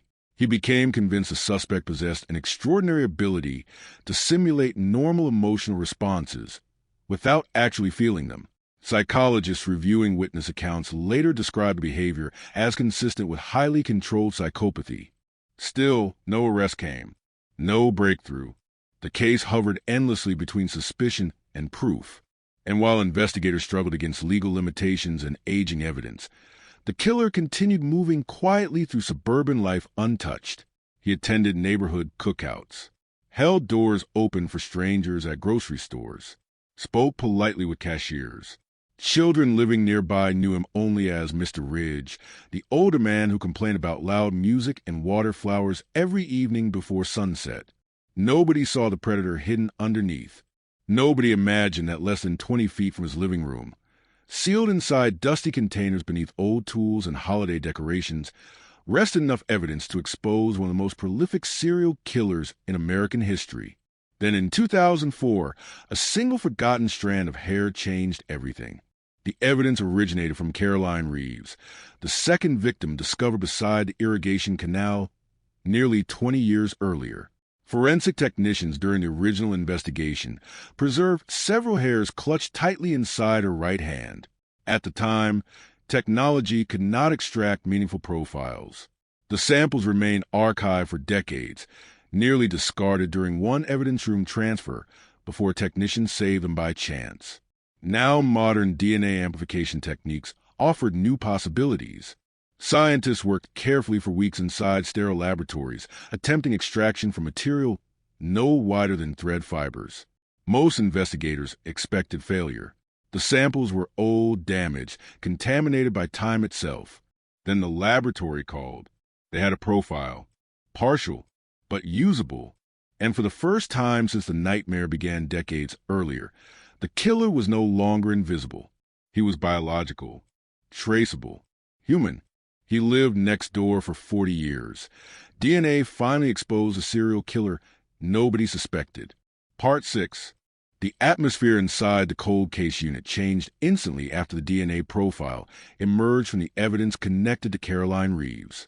Detectives who had spent years buried beneath dead ends suddenly moved with renewed urgency, like survivors spotting light after decades underground. Phones rang nonstop. Laboratory reports circulated between agencies across multiple states. Retired investigators returned voluntarily to consult on evidence they once believed would never matter again. For the first time in nearly 20 years, the killer no longer existed only as a theory stitched together from trauma and fear. He existed genetically, invisibly perhaps, but undeniably real. The profile entered every national criminal database available. Nothing, no arrests, no prison records, no military offenses, no violent history. The absence itself became terrifying because it confirmed the worst possibility investigators had whispered about privately for years. The killer had successfully navigated decades of ordinary life without drawing meaningful legal attention. He had hidden not in shadows, but in plain sight. Then forensic genealogists proposed something revolutionary. Instead of searching for the killer directly, investigators could search for relatives. At first, many detectives resisted the idea. The method felt experimental, invasive, uncertain. Public genealogy databases were primarily used by people searching for lost ancestry, distant cousins, forgotten family roots. But technology had changed faster than criminal investigations. Millions of people had voluntarily submitted DNA samples online without realizing their genetic information might one day expose relatives connected to violent crimes. The task force moved carefully. Legal approvals, ethical reviews, court consultations. Behind closed doors, investigators debated whether the public would accept such methods if the case ever became public knowledge. But families of victims had waited decades for answers. Some parents died before seeing justice. Others aged visibly under the weight of unresolved grief. The pressure to finally solve the case overwhelmed hesitation. The genealogical search began in early 2005. The results stunned investigators almost immediately.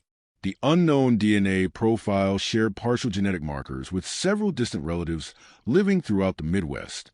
None possessed criminal records connected to violent offenses. Most appeared completely ordinary. Teachers, mechanics, office workers, retired veterans. Detectives began constructing massive family trees by hand, mapping bloodlines across generations, searching for one individual who fit the killer's age range, geographic movement, and behavioral profile. The list narrowed slowly, painfully. Then one branch drew immediate attention.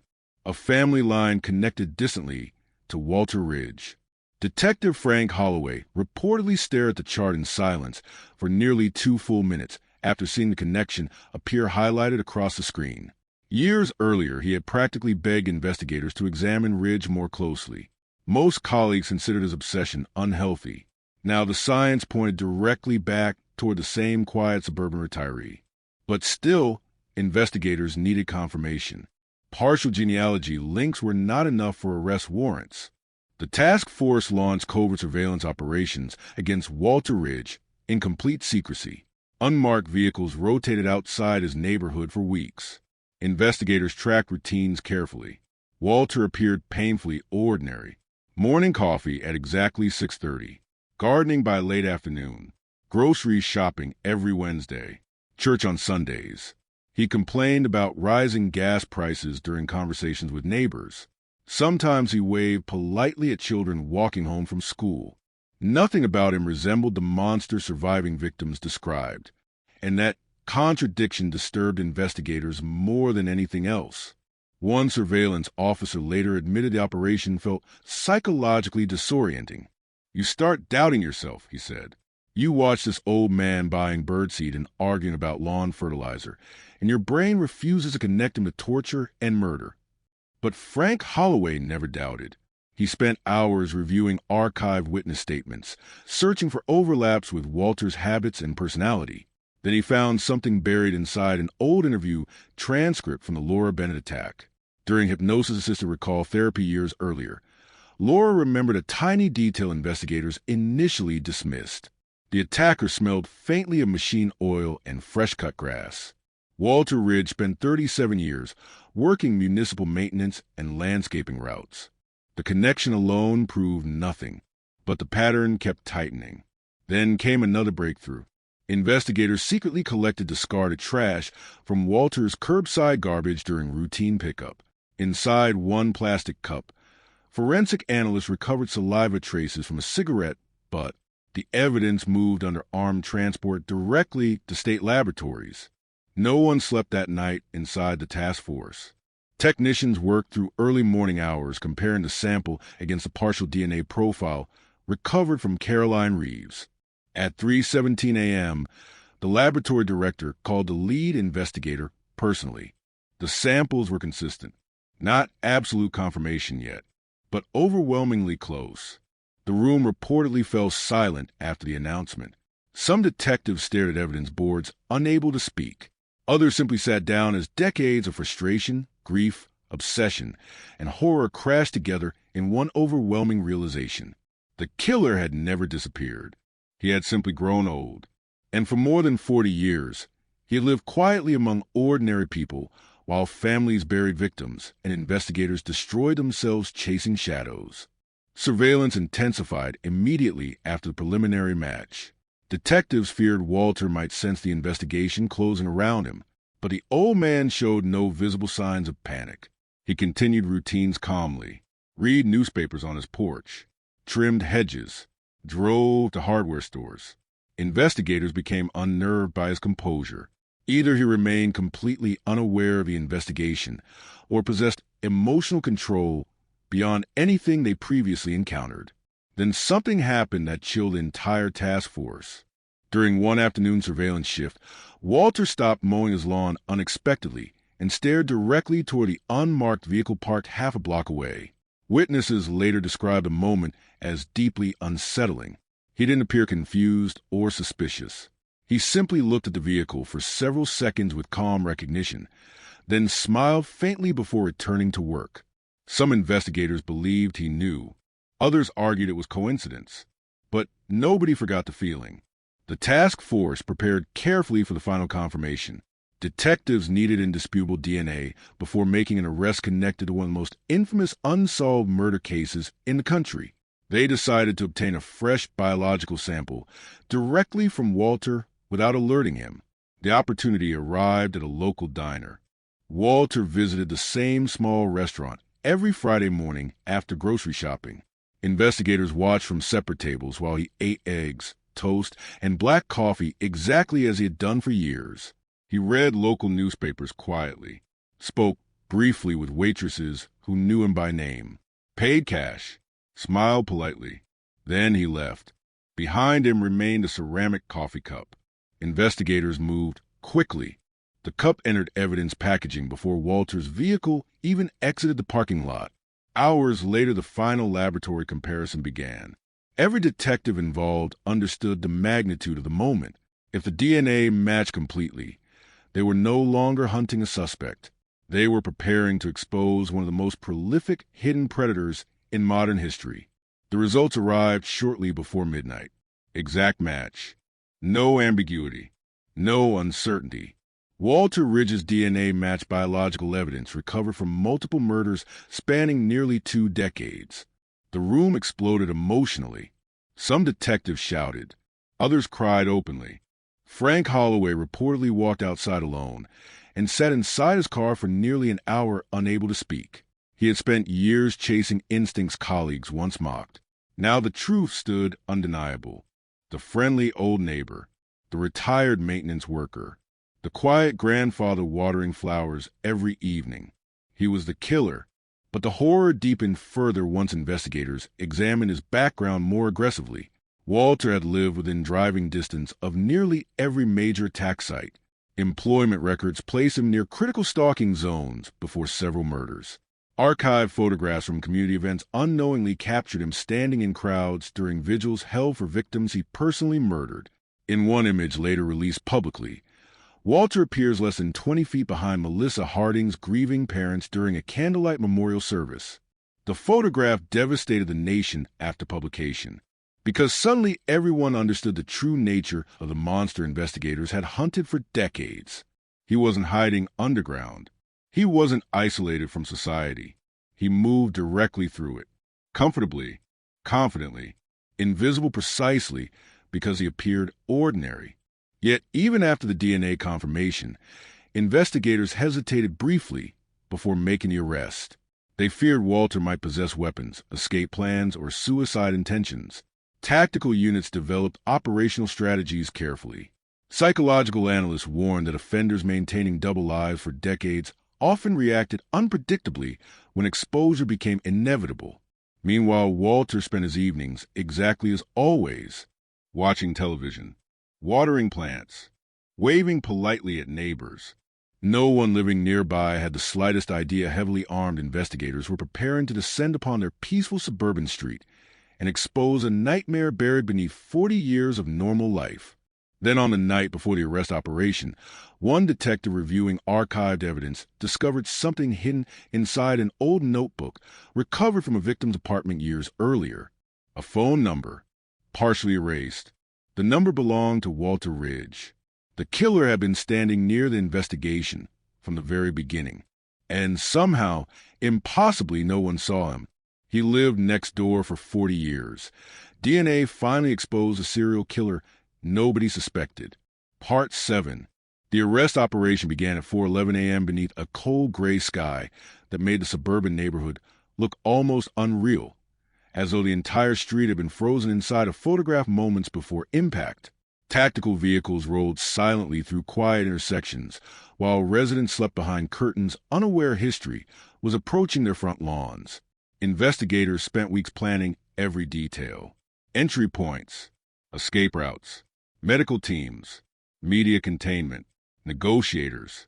They prepared for violence because nobody truly understood how a man capable of hiding monstrous crimes for 4 decades might react once cornered. But when officers breached the front door of Walter Ridge's modest suburban home, they found him standing inside the kitchen wearing slippers and a faded gray robe, holding a coffee mug in one hand, as though he'd been expecting them all along. No panic, no shouting, no attempt to flee, just silence. Detectives later described the scene as deeply disturbing because Walter appeared completely calm while heavily armed officers flooded the house around him. One tactical operator recalled the old man glancing briefly toward the flashing lights outside before quietly saying, "Took you long enough." The statement spread through law enforcement agencies nationwide within hours. By sunrise, the neighborhood was consumed by chaos. Helicopters circled overhead. Reporters crowded police barricades. Neighbors stood trembling in bathrobes, watching officers carry evidence boxes from the same ordinary house they passed every day for years without suspicion. Some cried openly after learning the elderly man who waved politely from his driveway each morning had allegedly murdered women across multiple states decades earlier. Others refused to believe it entirely. "That's impossible," one neighbor told reporters repeatedly. "Walter fixed my fence last summer." The disbelief itself became part of the horror. Because when evil hides successfully for decades, ordinary people begin questioning their own instincts, their own memories, their own ability to recognize danger standing directly beside them. Inside the house, investigators uncovered something far worse than anyone imagined. The garage became the center of the nightmare. Behind shelves stacked with paint cans, gardening tools, and holiday decorations, detectives discovered a hidden storage compartment built into the wall itself. The compartment stretched deeper than expected, concealed carefully beneath plywood and insulation. Inside were dozens of sealed plastic containers meticulously organized and labeled by year. The first detective opening those containers reportedly stopped speaking entirely for several minutes. Shoes, jewelry, driver's licenses, newspaper clippings, victim photographs, handwritten notes describing routines, schedules, fears. Entire lives preserved like trophies. Investigators realized immediately they were standing inside a private archive documenting decades of predatory obsession. Walter had not simply murdered victims and moved on. He collected them psychologically, curated them, revisited them repeatedly through objects stolen during stalking periods and attacks. Then detectives found the photographs, hundreds of them, some taken secretly through windows, others captured from parked vehicles outside victims' homes. women unloading groceries, jogging, reading beside lamps at night, unaware someone watched from darkness beyond the glass. Several photographs showed victims weeks or months before their murders. One image depicted Melissa Harding speaking with neighbors during a summer barbecue, while Walter stood blurred in the background, partially hidden beside parked cars. Another showed Erin Walsh asleep inside her apartment, exactly matching the Polaroid discovered years earlier inside her abandoned vehicle. The evidence transformed the case from serial murder into something even more terrifying. Walter Ridge had lived inside victims' lives long before attacking them, watching, documenting, planning, and beneath the photographs, investigators uncovered cassette tapes, dozens of them, labeled only with dates. Forensic technicians later reviewed recordings inside secure facilities. Detectives listening to the tapes described them as among the most horrifying evidence they had encountered in entire careers. Some recordings contained ordinary neighborhood sounds, children playing lawnmowers, distant conversations. Others captured phone calls, heavy breathing, silence. Occasionally Walter's voice speaking softly to himself while surveilling homes at night. One tape contained a chilling whisper, repeated multiple times. "They never see me." The nation exploded after news of the arrest became public. Every major network interrupted programming. Headlines described Walter Ridge as the suburban phantom, the gentleman killer, the monster next door. Reporters descended upon every location connected to the case. Former neighbors sold interviews. Survivors received nonstop media requests. True crime specials aired within days. People across the country became obsessed with one horrifying question: how could a serial killer hide in plain sight for 40 years without anyone knowing? Psychologists offered theories. Criminologists debated behavioral masking. Former investigators revisited decades of mistakes publicly, but the answer remained painfully simple. Walter understood normalcy better than anyone around him. That was his camouflage. During interrogation, he maintained the same unsettling calm detectives observed during surveillance operations. Walter rarely raised his voice, rarely displayed emotion. He answered questions politely while denying direct responsibility for murders despite overwhelming evidence. Investigators described him as disturbingly detached, almost intellectually curious about the investigation itself. At one point during questioning, Detective Frank Holloway placed photographs of victims across the interrogation table and asked Walter if he felt remorse. Walter studied the images silently for several seconds before responding. "You've spent all these years looking for a monster," he said quietly. "You never thought to look at someone ordinary." The statement circulated publicly within hours and became one of the most infamous lines in modern criminal history. Yet even while evidence mounted catastrophically against him, Walter continued denying specific murders. He admitted only to watching people and described his stalker behavior as harmless observation. Detectives believed he enjoyed forcing investigators to reconstruct crimes piece by piece because it allowed him to maintain psychological control even after arrest. But the evidence inside the house kept growing. Floorboards beneath the garage contained hidden envelopes filled with maps marking attack routes and surveillance locations. One notebook listed victims chronologically alongside weather conditions, police response estimates, and cryptic emotional observations such as "fear stronger tonight" or "neighbor interrupted timing." Another contained newspaper clippings from memorial services with handwritten notes criticizing investigators publicly quoted in articles. Walter had followed the investigation obsessively. He attended vigils, read media coverage daily, sometimes inserted himself physically near grieving families and law enforcement operations. Investigators reviewing archive photographs identified him standing inside crowds at 3 separate candlelight memorials connected to victims. The realization sickened surviving families. For decades, a killer had stood among them pretending to mourn. Then forensic teams uncovered biological evidence linking Walter directly to additional unsolved cases previously believed unrelated. DNA connected him not only to murders but also assaults and disappearances stretching across multiple jurisdictions. The victim count climbed steadily as cold cases reopened nationwide. The scale became overwhelming. Some detectives privately feared the full number of attacks, might never be known completely. Meanwhile, the emotional impact on the neighborhood surrounding Walter's home became catastrophic. Residents described feeling violated by proximity alone. Families moved away. Children required counseling after learning the friendly grandfather living nearby secretly stalked and murdered women for years. One neighbor suffered a nervous breakdown after investigators revealed Walter possessed photographs taken secretly through surrounding neighborhood windows. Nobody knew how many people he watched. Nobody knew how many potential victims escaped simply because circumstances changed at the last moment. That uncertainty lingered like poison. Then came the discovery that shook even veteran investigators. Inside Walter's bedroom closet, hidden beneath old military uniforms, detectives located a small locked metal box containing audio cassettes labeled with women's first names. Forensic analysts eventually confirmed several recordings captured live attacks. The tapes were never released publicly. Detectives who heard them later described the experience as psychologically devastating. Victims crying, pleading, Walter speaking calmly throughout assaults with the same controlled conversational tone survivors remembered decades earlier. He sounded normal. That phrase returned repeatedly across interviews after the tapes surfaced. Normal, not monstrous, not frenzied. Normal. The contradiction became a defining horror of the entire case. Because society teaches people to fear obvious threats, violent strangers, unstable loners, menacing faces in dark alleys. Walter Ridge shattered that illusion completely. He built an entire life around appearing safe while hiding unimaginable violence beneath suburban routine.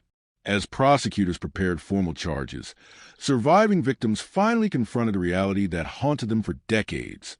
The nightmare had a face, an ordinary aging face.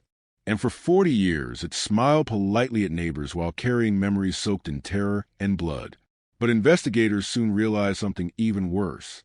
Walter Ridge had not acted entirely alone during at least some stages of the crimes. And buried inside thousands of pages of evidence was proof another secret still remained hidden. He lived next door for 40 years.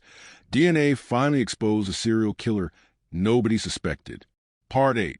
The possibility that Walter Ridge had assistance during some of the crimes spread to the task force like an electrical shock. Detectives who believed the nightmare had finally ended suddenly found themselves staring into a darker question. Had another predator moved silently beside him all those years without anyone realizing it? The evidence forcing investigators toward that conclusion emerged from the thousands of documents, recordings, maps, and photographs seized from Walter's home after the arrest. At first, the materials looked like the obsessive archive of a lone offender documenting decades of stalking and violence. Then forensic analysts noticed inconsistencies, different handwriting styles, references to we instead of I, surveillance notes describing victims from angles impossible for one person to observe simultaneously. And most disturbing of all, several cassette recordings captured faint background conversations between Walter and an unidentified male voice. The discovery triggered immediate panic inside law enforcement circles. Detectives reopened dozens of reports previously dismissed during the original investigation. Witness statements describing two vehicles near crime scenes suddenly seemed more credible. One surviving victim from the 1980s insisted she heard whispering between two men during her assault, but investigators at the time assumed trauma distorted her memory. Now the possibility no longer sounded impossible. The media frenzy exploded again. Cable news programs aired nonstop coverage, speculating about the second man. Internet forums filled with amateur theories, accusing former neighbors, relatives, retired police officers, even members of Walter's church congregation. Public paranoia reignited with frightening speed. Some families connected to the original case received anonymous threats from strangers claiming investigators were hiding the truth about a larger network of offenders. Inside interrogation rooms, Walter remained emotionally unreadable. Detectives confronted him with transcripts from the recordings. He smiled faintly, said nothing. Hours passed beneath fluorescent lights while investigators played portions of surveillance tapes and read victim statements, aloud, hoping to provoke some visible reaction. Walter rarely blinked. He corrected minor factual inaccuracies occasionally, almost casually, as though discussing maintenance records instead of torture and murder. Then Detective Frank Holloway placed one specific photograph on the table. The image showed Walter standing beside another man at a neighborhood barbecue in 1983, less than 2 months before the murder of Caroline Reeves. The second man appeared partially turned away from the camera, but investigators identified him as Thomas Garrison, a former co-worker from a municipal maintenance department. Garrison disappeared in 1991. No forwarding address. No confirmed death certificate. Nothing. Walter stared at the photograph silently for nearly 20 seconds. Then he finally spoke. Tom talked too much. The room froze. Investigators pressed aggressively for details, but Walter immediately retreated back into silence. Still, the statement was enough. Task Force analysts launched emergency efforts to reconstruct Thomas Garrison's life and movements across previous decades. What they uncovered deepened the horror dramatically. Garrison's employment records overlap with Walter's work assignments during several major attack periods. Witnesses from the maintenance department described the two men as quiet friends who often worked night shifts together repairing drainage systems and utility routes around suburban developments. One former supervisor recalled Walter and Garrison volunteering repeatedly for assignments requiring access to undeveloped construction zones near future crime scenes. Then investigators discovered something buried inside archived payroll records. In 1987, shortly before the Mercer attack, both men requested the same week off work simultaneously. The task force immediately treated Garrison as a potential accomplice. But there was a problem. No one knew whether he was alive. Federal agencies joined the search. Investigators tracked financial records, military files, vehicle registrations, distant relatives. Every lead collapsed into dead ends. Garrison had vanished completely after resigning from municipal work in the early 90s. Some detectives believed Walter killed him eventually to eliminate risk. Others suspected Garrison escaped years earlier and built a new identity elsewhere. Meanwhile, prosecutors struggled against overwhelming public pressure while preparing charges against Walter Ridge. Families demanded death sentences. Survivors requested privacy, but received relentless media attention anyway. Protesters gathered outside the courthouse carrying photographs of victims and signs reading "Monster Next Door" and how many more. The emotional weight surrounding the case became almost unbearable because every new revelation exposed layers of horror hidden beneath decades of ordinary suburban life. Then forensic teams made another discovery inside Walter's garage. Beneath a false wooden panel near the back wall, investigators uncovered a narrow hidden compartment containing old videotapes sealed inside waterproof bags. The labels corresponded to dates matching known attacks between 1984 and 1987. Detectives immediately halted further examination and transferred the tapes to federal forensic facilities. Rumors spread quickly among investigators about what the recordings might contain. Some feared live footage of murders. Others believed the tapes documented stalking operations. The truth proved equally disturbing. Most recordings captured surveillance activity. Hours and hours of it. Victims walking dogs. Entering homes. Returning from work. Simple, ordinary routines filmed secretly from parked vehicles and wooded areas. The footage revealed the scale of Walter's obsession more clearly than any written document ever could. He studied victims relentlessly, their schedules, their relationships, their fears. Some tapes included whispered commentary from Walter himself describing vulnerable access points around homes and estimating police response times based on neighborhood patrol patterns. Then analysts reviewing one tape heard something chilling in the background. Another voice laughing quietly. Male, older, almost certainly Thomas Garrison. The recording instantly transformed Garrison from speculative accomplice into active participant. The investigation expanded again. Detectives reopened unsolved disappearances, linked loosely to both men through employment routes and geographic proximity. Victim estimates climbed higher. Some cold cases dated back earlier than originally believed. The possibility emerged that Walter and Garrison may have spent years committing smaller crimes, stalking, burglary, voyeurism, before escalating into serial violence. Psychologists analyzing the partnership described it as profoundly dangerous. Walter appeared highly controlled, methodical, emotionally detached.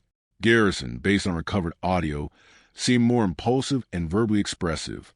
Together, they created a system balancing discipline with reinforcement. One profiler summarized the relationship bluntly. Walter planned. Garrison amplified. That theory explains several inconsistencies investigators struggled with for decades. Different witness descriptions, slightly varied attack patterns, occasional reports of multiple footsteps near scenes. The truth may have remained buried forever without modern forensic recovery techniques, exposing hidden layers of evidence inside Walter's home. But the emotional center of the case shifted dramatically after survivors finally heard portions of the recovered recordings privately during pretrial preparations. Laura Bennett left the courthouse visibly shaking after listening to audio connected to her assault. "He enjoyed fear," she told reporters quietly afterward. "That's what people don't understand. It wasn't only about killing. He wanted people to live terrified." The statement resonated nationwide because communities affected by the crimes understood exactly what she meant. The killer poisoned ordinary life itself. Nighttime became threatening. Neighborhood safety became illusion. Trust between strangers collapsed permanently in some areas after years of fear. And now the realization that two men may have participated deepened public horror further. Meanwhile, Walter remained disturbingly composed. During psychological evaluations, he described emotions clinically, almost academically. Experts diagnosed severe psychopathic traits combined with compulsive control behaviors and voyeuristic fixation. Yet even experienced psychiatrists admitted Walter's ability to maintain normal social functioning for decades exceeded almost every comparable offender they had studied. He understood human expectations. One evaluator concluded he built himself around them.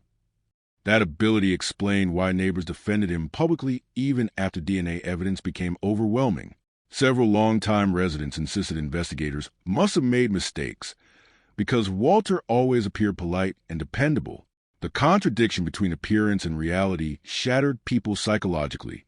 Then prosecutors revealed one final bombshell during preliminary hearings. Investigators had recovered DNA from additional unsolved murder cases in neighboring states matching Walter Ridge conclusively. The victim count rose again. And again, the courtroom reportedly fell silent as names and dates spanning nearly 2 decades were read aloud one after another. Families cried openly. Detectives lowered their heads. Walter showed almost no reaction except occasional blinking, while the scale of devastation attached to his hidden life unfolded publicly for the first time.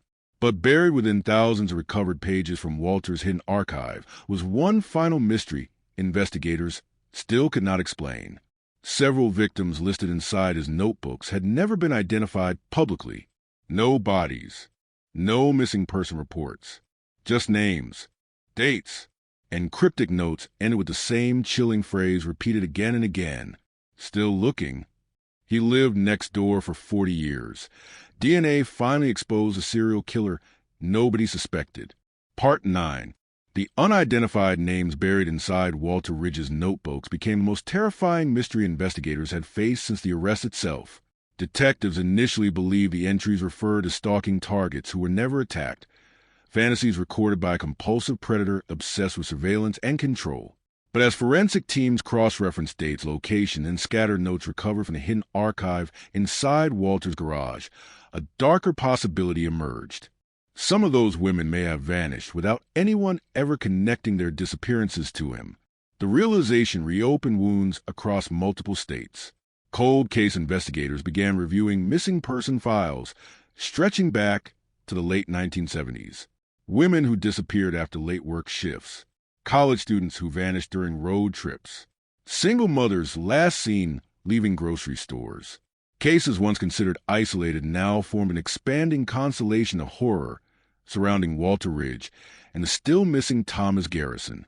The notebooks themselves felt less like journals and more like operational manuals written by someone who viewed human lives as projects. Each entry contained strange shorthand references investigators struggled to decode fully. Lights late tonight. Neighbor suspicious. Dog problem solved. Some entries ended abruptly beside dates, matching unsolved disappearances. Others contained single words underlined repeatedly. Watching. Waiting. Ready. One page chilled investigators more than any other. It listed 5 women alphabetically. Beside 4 names appeared dates and check marks. Beside the 5th name was a single sentence written carefully in black ink. Still alive. Lucky. Detectives tracked a surviving woman within 48 hours. Her name was Cynthia Vale, 49 years old, living under a different surname, nearly 800 miles away. When investigators contacted her, she reportedly went silent for nearly 30 seconds after hearing Walter Ridge's name. Then she whispered something detectives never forgot. I knew he was real. Cynthia revealed she had spent years believing police dismissed her experiences as paranoia during the original investigation. In 1985, while attending college near one of the active attack zones, she repeatedly reported signs someone was entering her apartment while she slept. Clothing moved, windows unlocked, personal photographs missing. Once she discovered a kitchen chair positioned directly beside her bed despite living alone. Police found no evidence of forced entry. Friends told her stress was affecting her judgment. Then she began receiving anonymous phone calls at night. Heavy breathing. Silence. Exactly like the earlier victims. Terrified, Cynthia dropped out of school and moved away without telling anyone except immediate family. The calls stopped instantly after she disappeared from the area. For decades, she convinced herself the danger had been imagined, amplified by public fear surrounding the murders. Now investigators informed her they discovered her name inside Walter Ridge's hidden notebooks. The emotional impact shattered her completely. He was choosing people, she told detectives through tears. We were all just waiting for him to decide. That statement echoed across news coverage nationwide. Once details leaked publicly, the randomness people once associated with the murders disappeared entirely. Walter Ridge was not hunting opportunistically. He selected victims deliberately after extensive surveillance periods, treating ordinary women like subjects inside a private experiment built around fear and control. Meanwhile, prosecutors prepared for what media outlets already called the trial of the century. Courtrooms expanded security operations. Federal marshals monitored threats against witnesses and investigators. Survivors received police protection after several obsessive true crime followers attempted direct contact online. Public fascination with Walter Ridge mutated into something ugly and dangerous.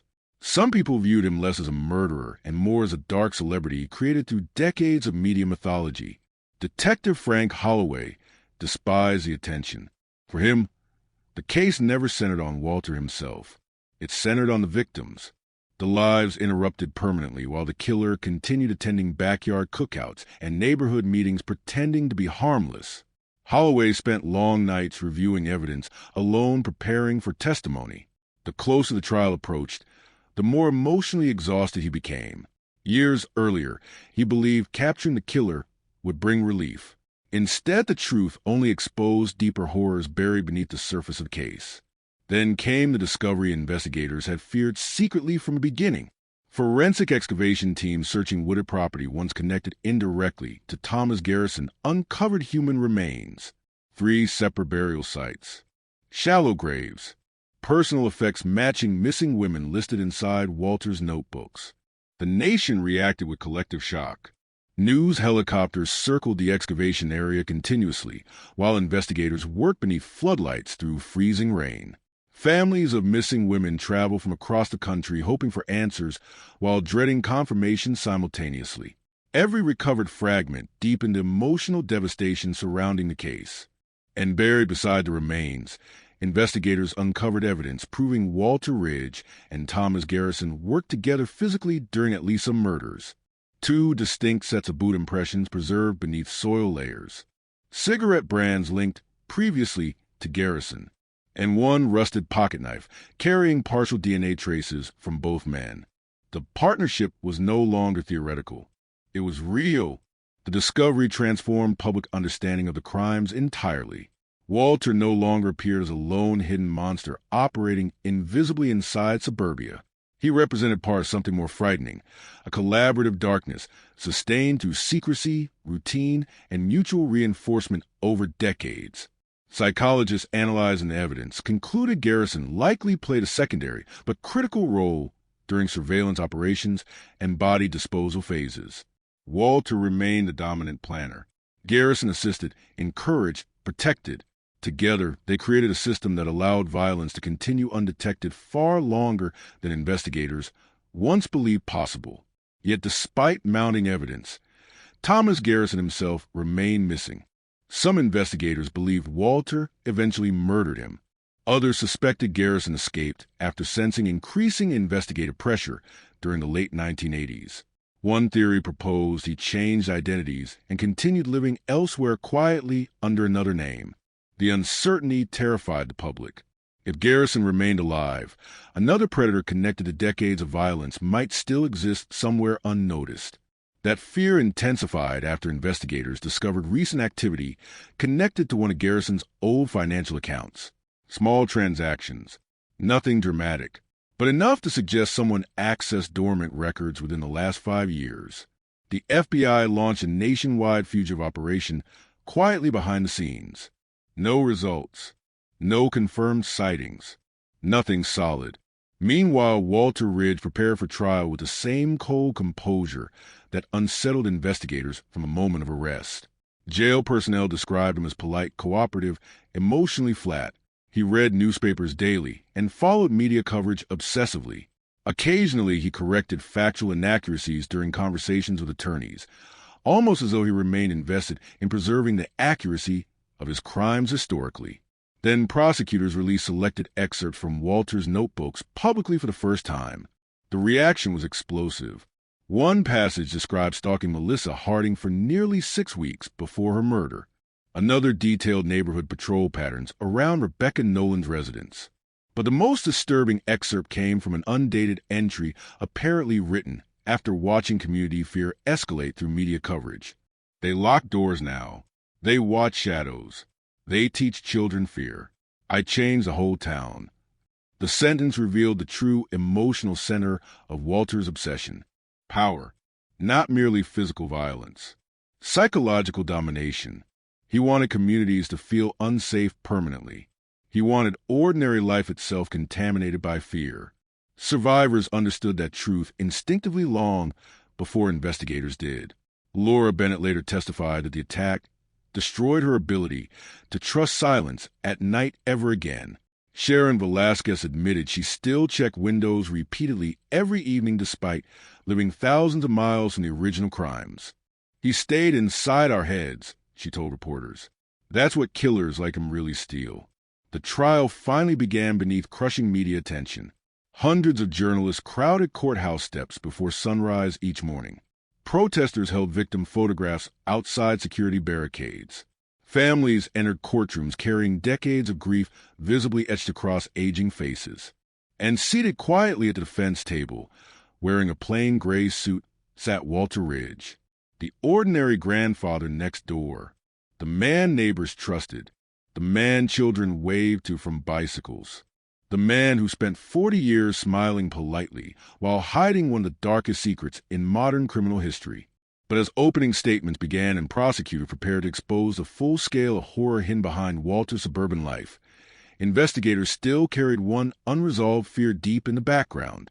Because somewhere beyond the cameras and courtroom walls, Thomas Garrison might still be alive, still watching, still hidden. And if that possibility proved true, then the nightmare was not completely over yet. He lived next door for 40 years. DNA finally exposed a serial killer nobody suspected. Part 10. The courtroom smelled faintly of old wood paper and rain-soaked coats during the first week of testimony, but beneath those ordinary details lived something far heavier. Decades of grief finally colliding with the man responsible. Every seat inside the gallery filled before sunrise. Families clutched photographs against their chests. Retired detectives sat silently in back rows beside younger investigators who grew up hearing stories about the murders like urban legends whispered through police departments. Television crews lined courthouse sidewalks broadcasting live updates hourly, while the entire country watched the collapse of Walter Ridge's carefully constructed suburban mask in real time. Yet even seated beside defense attorneys beneath harsh courtroom lights, Walter still looked painfully ordinary. Gray hair, reading glasses, wrinkled hands folded calmly across the table. Nothing about him resembled the nightmare prosecutors described during opening statements. And that contradiction unsettled jurors immediately. Several later admitted they kept waiting for Walter to look evil somehow, to reveal some visible sign explaining how a quiet maintenance supervisor became one of the most prolific hidden predators in modern criminal history. But evil rarely announces itself clearly. That truth became unavoidable as testimony unfolded. The prosecution began with survivors. Laura Bennett walked slowly toward the witness stand under absolute silence. Decades earlier, she survived a home invasion that nearly destroyed her entire family. Now, facing Walter directly for the first time since the attack, her hands trembled visibly while jurors watched with frozen expressions. He spoke softly, she testified. That's what I remember most. Not yelling, not rage, softness. Laura described waking inside darkness, while a flashlight covered in red film moved across bedroom walls. She described hearing her husband beaten downstairs, while the intruder walked calmly through their house drinking water from their kitchen like he belonged there. At one point during testimony, she looked directly toward Walter and whispered something that silenced the courtroom completely. You enjoyed watching fear happen. Walter never reacted. No emotion, no apology, nothing. Then came Sharon Velasquez, Cynthia Vale, dozens of witnesses. Former detectives described crime scenes with exhaustive precision, while forensic analysts connected DNA evidence spanning decades of violence. Prosecutors displayed photographs recovered from Walter's hidden archive, one after another across giant courtroom screens. Victims sleeping unknowingly beside windows. Women entering grocery stores. Children playing in front yards, while Walter's handwritten notes documented surveillance times nearby. Jurors reportedly stopped making eye contact with the defendant by the third week.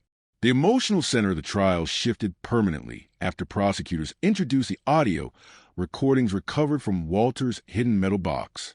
The judge prohibited public release of the tapes themselves, but transcripts entered evidence officially. As prosecutors read selected passages aloud, several family members broke down crying inside the courtroom, victims pleading, heavy breathing. Walter speaking calmly during attacks. At one point, he reportedly reassured a terrified victim by saying, "Just stay quiet and this ends faster." The sentence horrified even veteran investigators because it revealed complete emotional detachment from suffering happening directly in front of him. Prosecutors argued Walter viewed victims less as human beings and more as controlled environments where he could exercise absolute psychological domination. The defense attempted to challenge portions of forensic evidence, arguing contamination risks existed due to decades-old storage conditions. But the strategy collapsed quickly under overwhelming DNA confirmation and recovered physical trophies, linking Walter directly to multiple murders. Then prosecutors unveiled evidence the defense never fully recovered from. A hidden ledger discovered beneath floorboards in Walter's garage. The book contained dates, coded entries, maps, victim descriptions, and financial calculations documenting travel expenses connected to attacks across nearly 20 years. Investigators spent months decoding abbreviations and references before understanding the horrifying scale of the document. It wasn't a diary. It was a system. Walter organized surveillance schedules around work routes and police patrol patterns. He tracked media coverage intensity after attacks. He recorded emotional reactions from communities almost like research observations. One entry following the Mercer murder read, "Fear spreading faster now. Neighborhoods changing routines." Another note, written weeks later, stated, "They look at each other differently now." The prosecution argued those writings exposed Walter's true motive clearly. Violence mattered, but psychological contamination mattered more. He wanted entire communities transformed by fear permanently. Then came the moment that changed the trial forever. Detective Frank Holloway took the stand. By then, Holloway looked exhausted beyond his years. The case consumed most of his adult life. Gray hair, tired eyes, voice rough from decades carrying unanswered questions. Jurors listened silently while he described the early investigation, the failures, the dead ends, the nights detectives spent chasing shadows, while the real killer blended quietly into suburban life nearby. Then prosecutors asked Holloway what disturbed him most after finally identifying Walter Ridge. The detective paused several seconds before answering. He was always there. Holloway described reviewing archived memorial photographs after the arrest and discovering Walter standing among grieving crowds repeatedly. Candlelight vigils, volunteer searches, community meetings. In one image, Walter appeared comforting a crying resident less than 48 hours after murdering Denise Walker. The courtroom visibly reacted. Some jurors looked physically ill, because suddenly the full psychological horror became impossible to ignore. Walter did not merely hide from society. He inserted himself directly into the emotional aftermath of his own crimes. He watched fear spread from inside the crowd itself. Then prosecutors introduced evidence connected to Thomas Garrison, recovered DNA, audio recordings, shared work assignments, burial site evidence. The prosecution argued Walter and Garrison operated together during portions of the crimes, though Walter remained the dominant architect behind surveillance and victim selection. But despite months of investigation, Garrison himself still remained missing. The uncertainty hung over the trial constantly. Every day, reporters asked the same question outside courthouse steps. Where was Thomas Garrison? Rumors spread nationwide after several alleged sightings surfaced across different states. Elderly men resembling Garrison were reported in diners, motels, gas stations. Most leads collapsed quickly into mistaken identity, but public paranoia intensified anyway. Some investigators privately feared the media attention surrounding Walter might eventually flush Garrison into the open. Then, during the 7th week of trial, federal agents received a phone call from Nevada. An older mechanic working outside Reno claimed he recognized Garrison from televised coverage. The FBI moved immediately. Surveillance teams deployed quietly. Within 48 hours, agents confirmed the impossible. Thomas Garrison was alive, living under a different name for nearly 20 years. The arrest happened behind an auto repair shop on the outskirts of town just after sunrise. Witnesses described Garrison appearing confused but not shocked when agents approached him. During transport, he reportedly asked only one question. Did Walter finally talk? News of the arrest detonated across the country. Before court resumed that morning, reporters sprinted through courthouse hallways shouting updates in the phones, while families inside the gallery struggled to process another unbelievable revelation. The second man, the ghost buried inside decades of theories and speculation, real after all, and now in custody. Prosecutors immediately delayed proceedings, preparing additional charges connected to Garrison. Investigators flew to Nevada overnight, carrying decades of evidence, hoping the aging accomplice might finally expose missing pieces of the nightmare. What they received instead was something stranger. Garrison admitted participation in surveillance operations and several body disposals, but insisted Walter controlled everything psychologically. According to recorded interviews, Garrison described Walter as empty inside long before the murders escalated. He liked watching people become afraid. Garrison said quietly during interrogation, "That's what fed him." The statement reinforced conclusions psychologists already suspected. Walter's obsession centered around domination through fear itself. Murder became the final extension of control, not the beginning. Then investigators asked Garrison the question haunting the nation. How many victims were there really? Garrison stared at the table for several moments before answering. More than you found. The statement sent shockwaves through every agency connected to the investigation. Detectives reopened additional cold cases immediately. Families of missing women flooded hotlines hoping for answers while dreading confirmation. Even after decades, the full scale of Walter Ridge's hidden life remained unfinished. And seated quietly inside his jail cell hundreds of miles away, the old suburban grandfather who once watered flowers peacefully beneath evening sunsets continued refusing remorse entirely. Because for Walter Ridge, the fear never ended with the crimes. It lived on inside everyone left behind. He lived next door for 40 years. DNA finally exposed a serial killer nobody suspected. Part 11. The verdict arrived beneath cold rain and flashing camera lights after nearly 8 months of testimony, forensic presentations, victim statements, and revelations so horrifying even veteran investigators admitted they would carry the case for the rest of their lives. Crowds gathered outside the courthouse before dawn despite the weather. Some carried photographs of victims laminated against the rain. Others simply stood in silence, watching giant television monitors broadcasting live coverage from inside the courtroom, where one aging suburban grandfather sat quietly waiting to hear how history would remember him. Walter Ridge showed almost no visible emotion when the jury entered. No trembling, no anger, no fear. The same calm mask he carried through decades of ordinary suburban life remained fixed across his face, while the foreperson rose slowly beneath absolute silence. Guilty. Again and again. The word echoed through the courtroom like gunfire. Multiple counts of first-degree murder, kidnapping, sexual assault, conspiracy, dozens of convictions tied directly to crimes stretching across nearly 20 years. Families cried openly while survivors held each other through shaking hands and exhausted tears. Detectives lowered their heads quietly after spending most of their careers chasing a predator who lived hidden behind lawnmowers, church services, neighborhood cookouts, and ordinary smiles. Walter never looked toward the victims' families during sentencing. He stared forward, expressionless, detached, as prosecutors described the scale of devastation left behind by his crimes. 23 confirmed victims, 11 linked disappearances still unresolved. Entire communities psychologically scarred for generations. Survivors permanently trapped inside trauma created by a man who viewed fear as entertainment. Then the judge spoke the sentence that millions watched live across the country. Multiple consecutive life sentences without possibility of parole. No release. No freedom. No final escape into anonymity. For many families, the punishment brought relief. For others, it changed nothing. Decades stolen could never be restored through courtroom verdicts. Parents buried children. Husbands lost wives.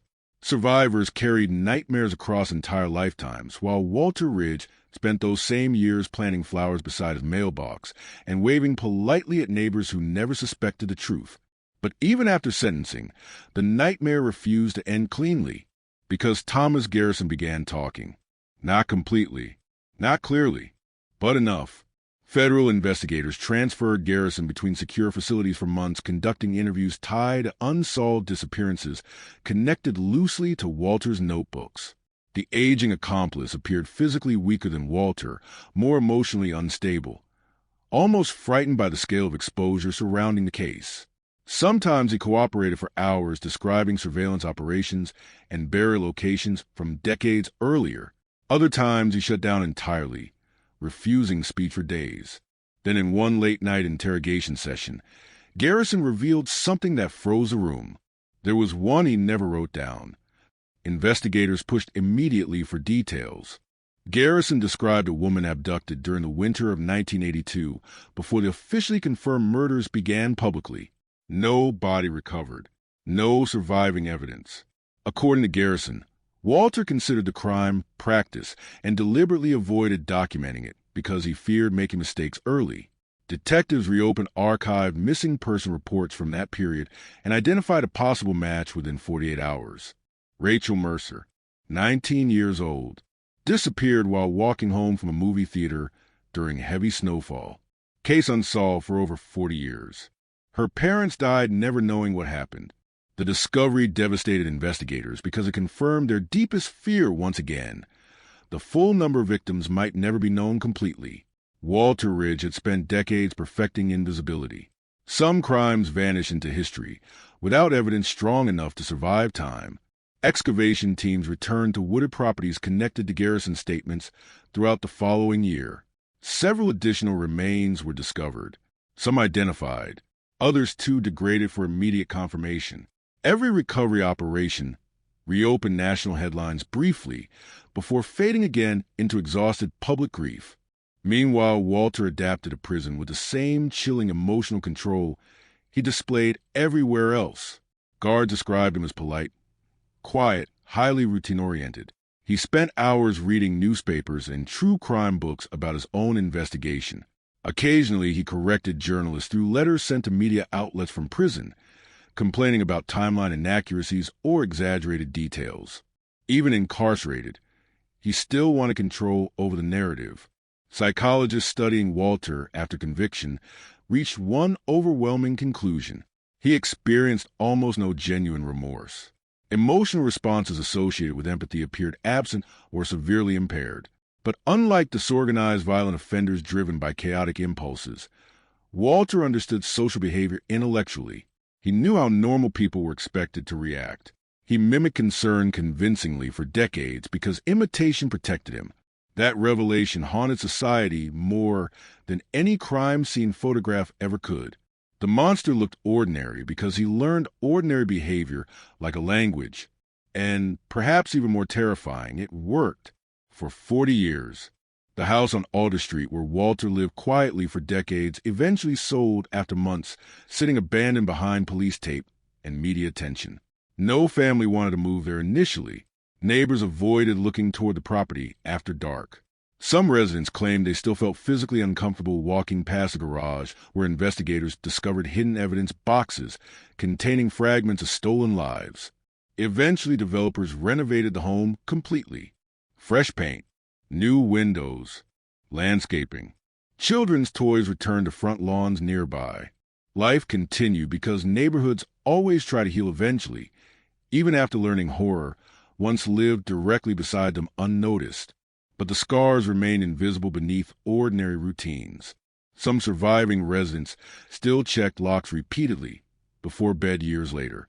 Others installed security lights that never turned off again. Fear had rooted itself too deeply during the killer's active years to disappear completely. Detective Frank Holloway retired permanently shortly after the final sentencing hearings concluded. Reporters attempted interviews repeatedly, but Holloway avoided publicity almost entirely. One journalist finally reached him outside a small diner nearly 2 years after Walter's conviction and asked whether solving the case brought closure. Holloway reportedly stared out the window for several seconds before answering quietly, "You don't close something like that." Because he understood what the public sometimes forgot after headlines faded away. Cases like Walter Ridge never end neatly. The victims remain gone. The fear survives. Communities remember.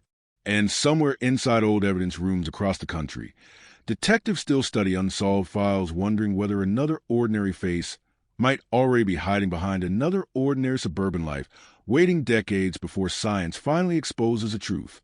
Years later, documentaries, books, and podcasts transformed the case into modern criminal folklore. New generations learned about the gentleman killer through streaming specials and archived news footage, showing neighbors standing in shock outside the modest suburban house, where the truth finally exploded into public view.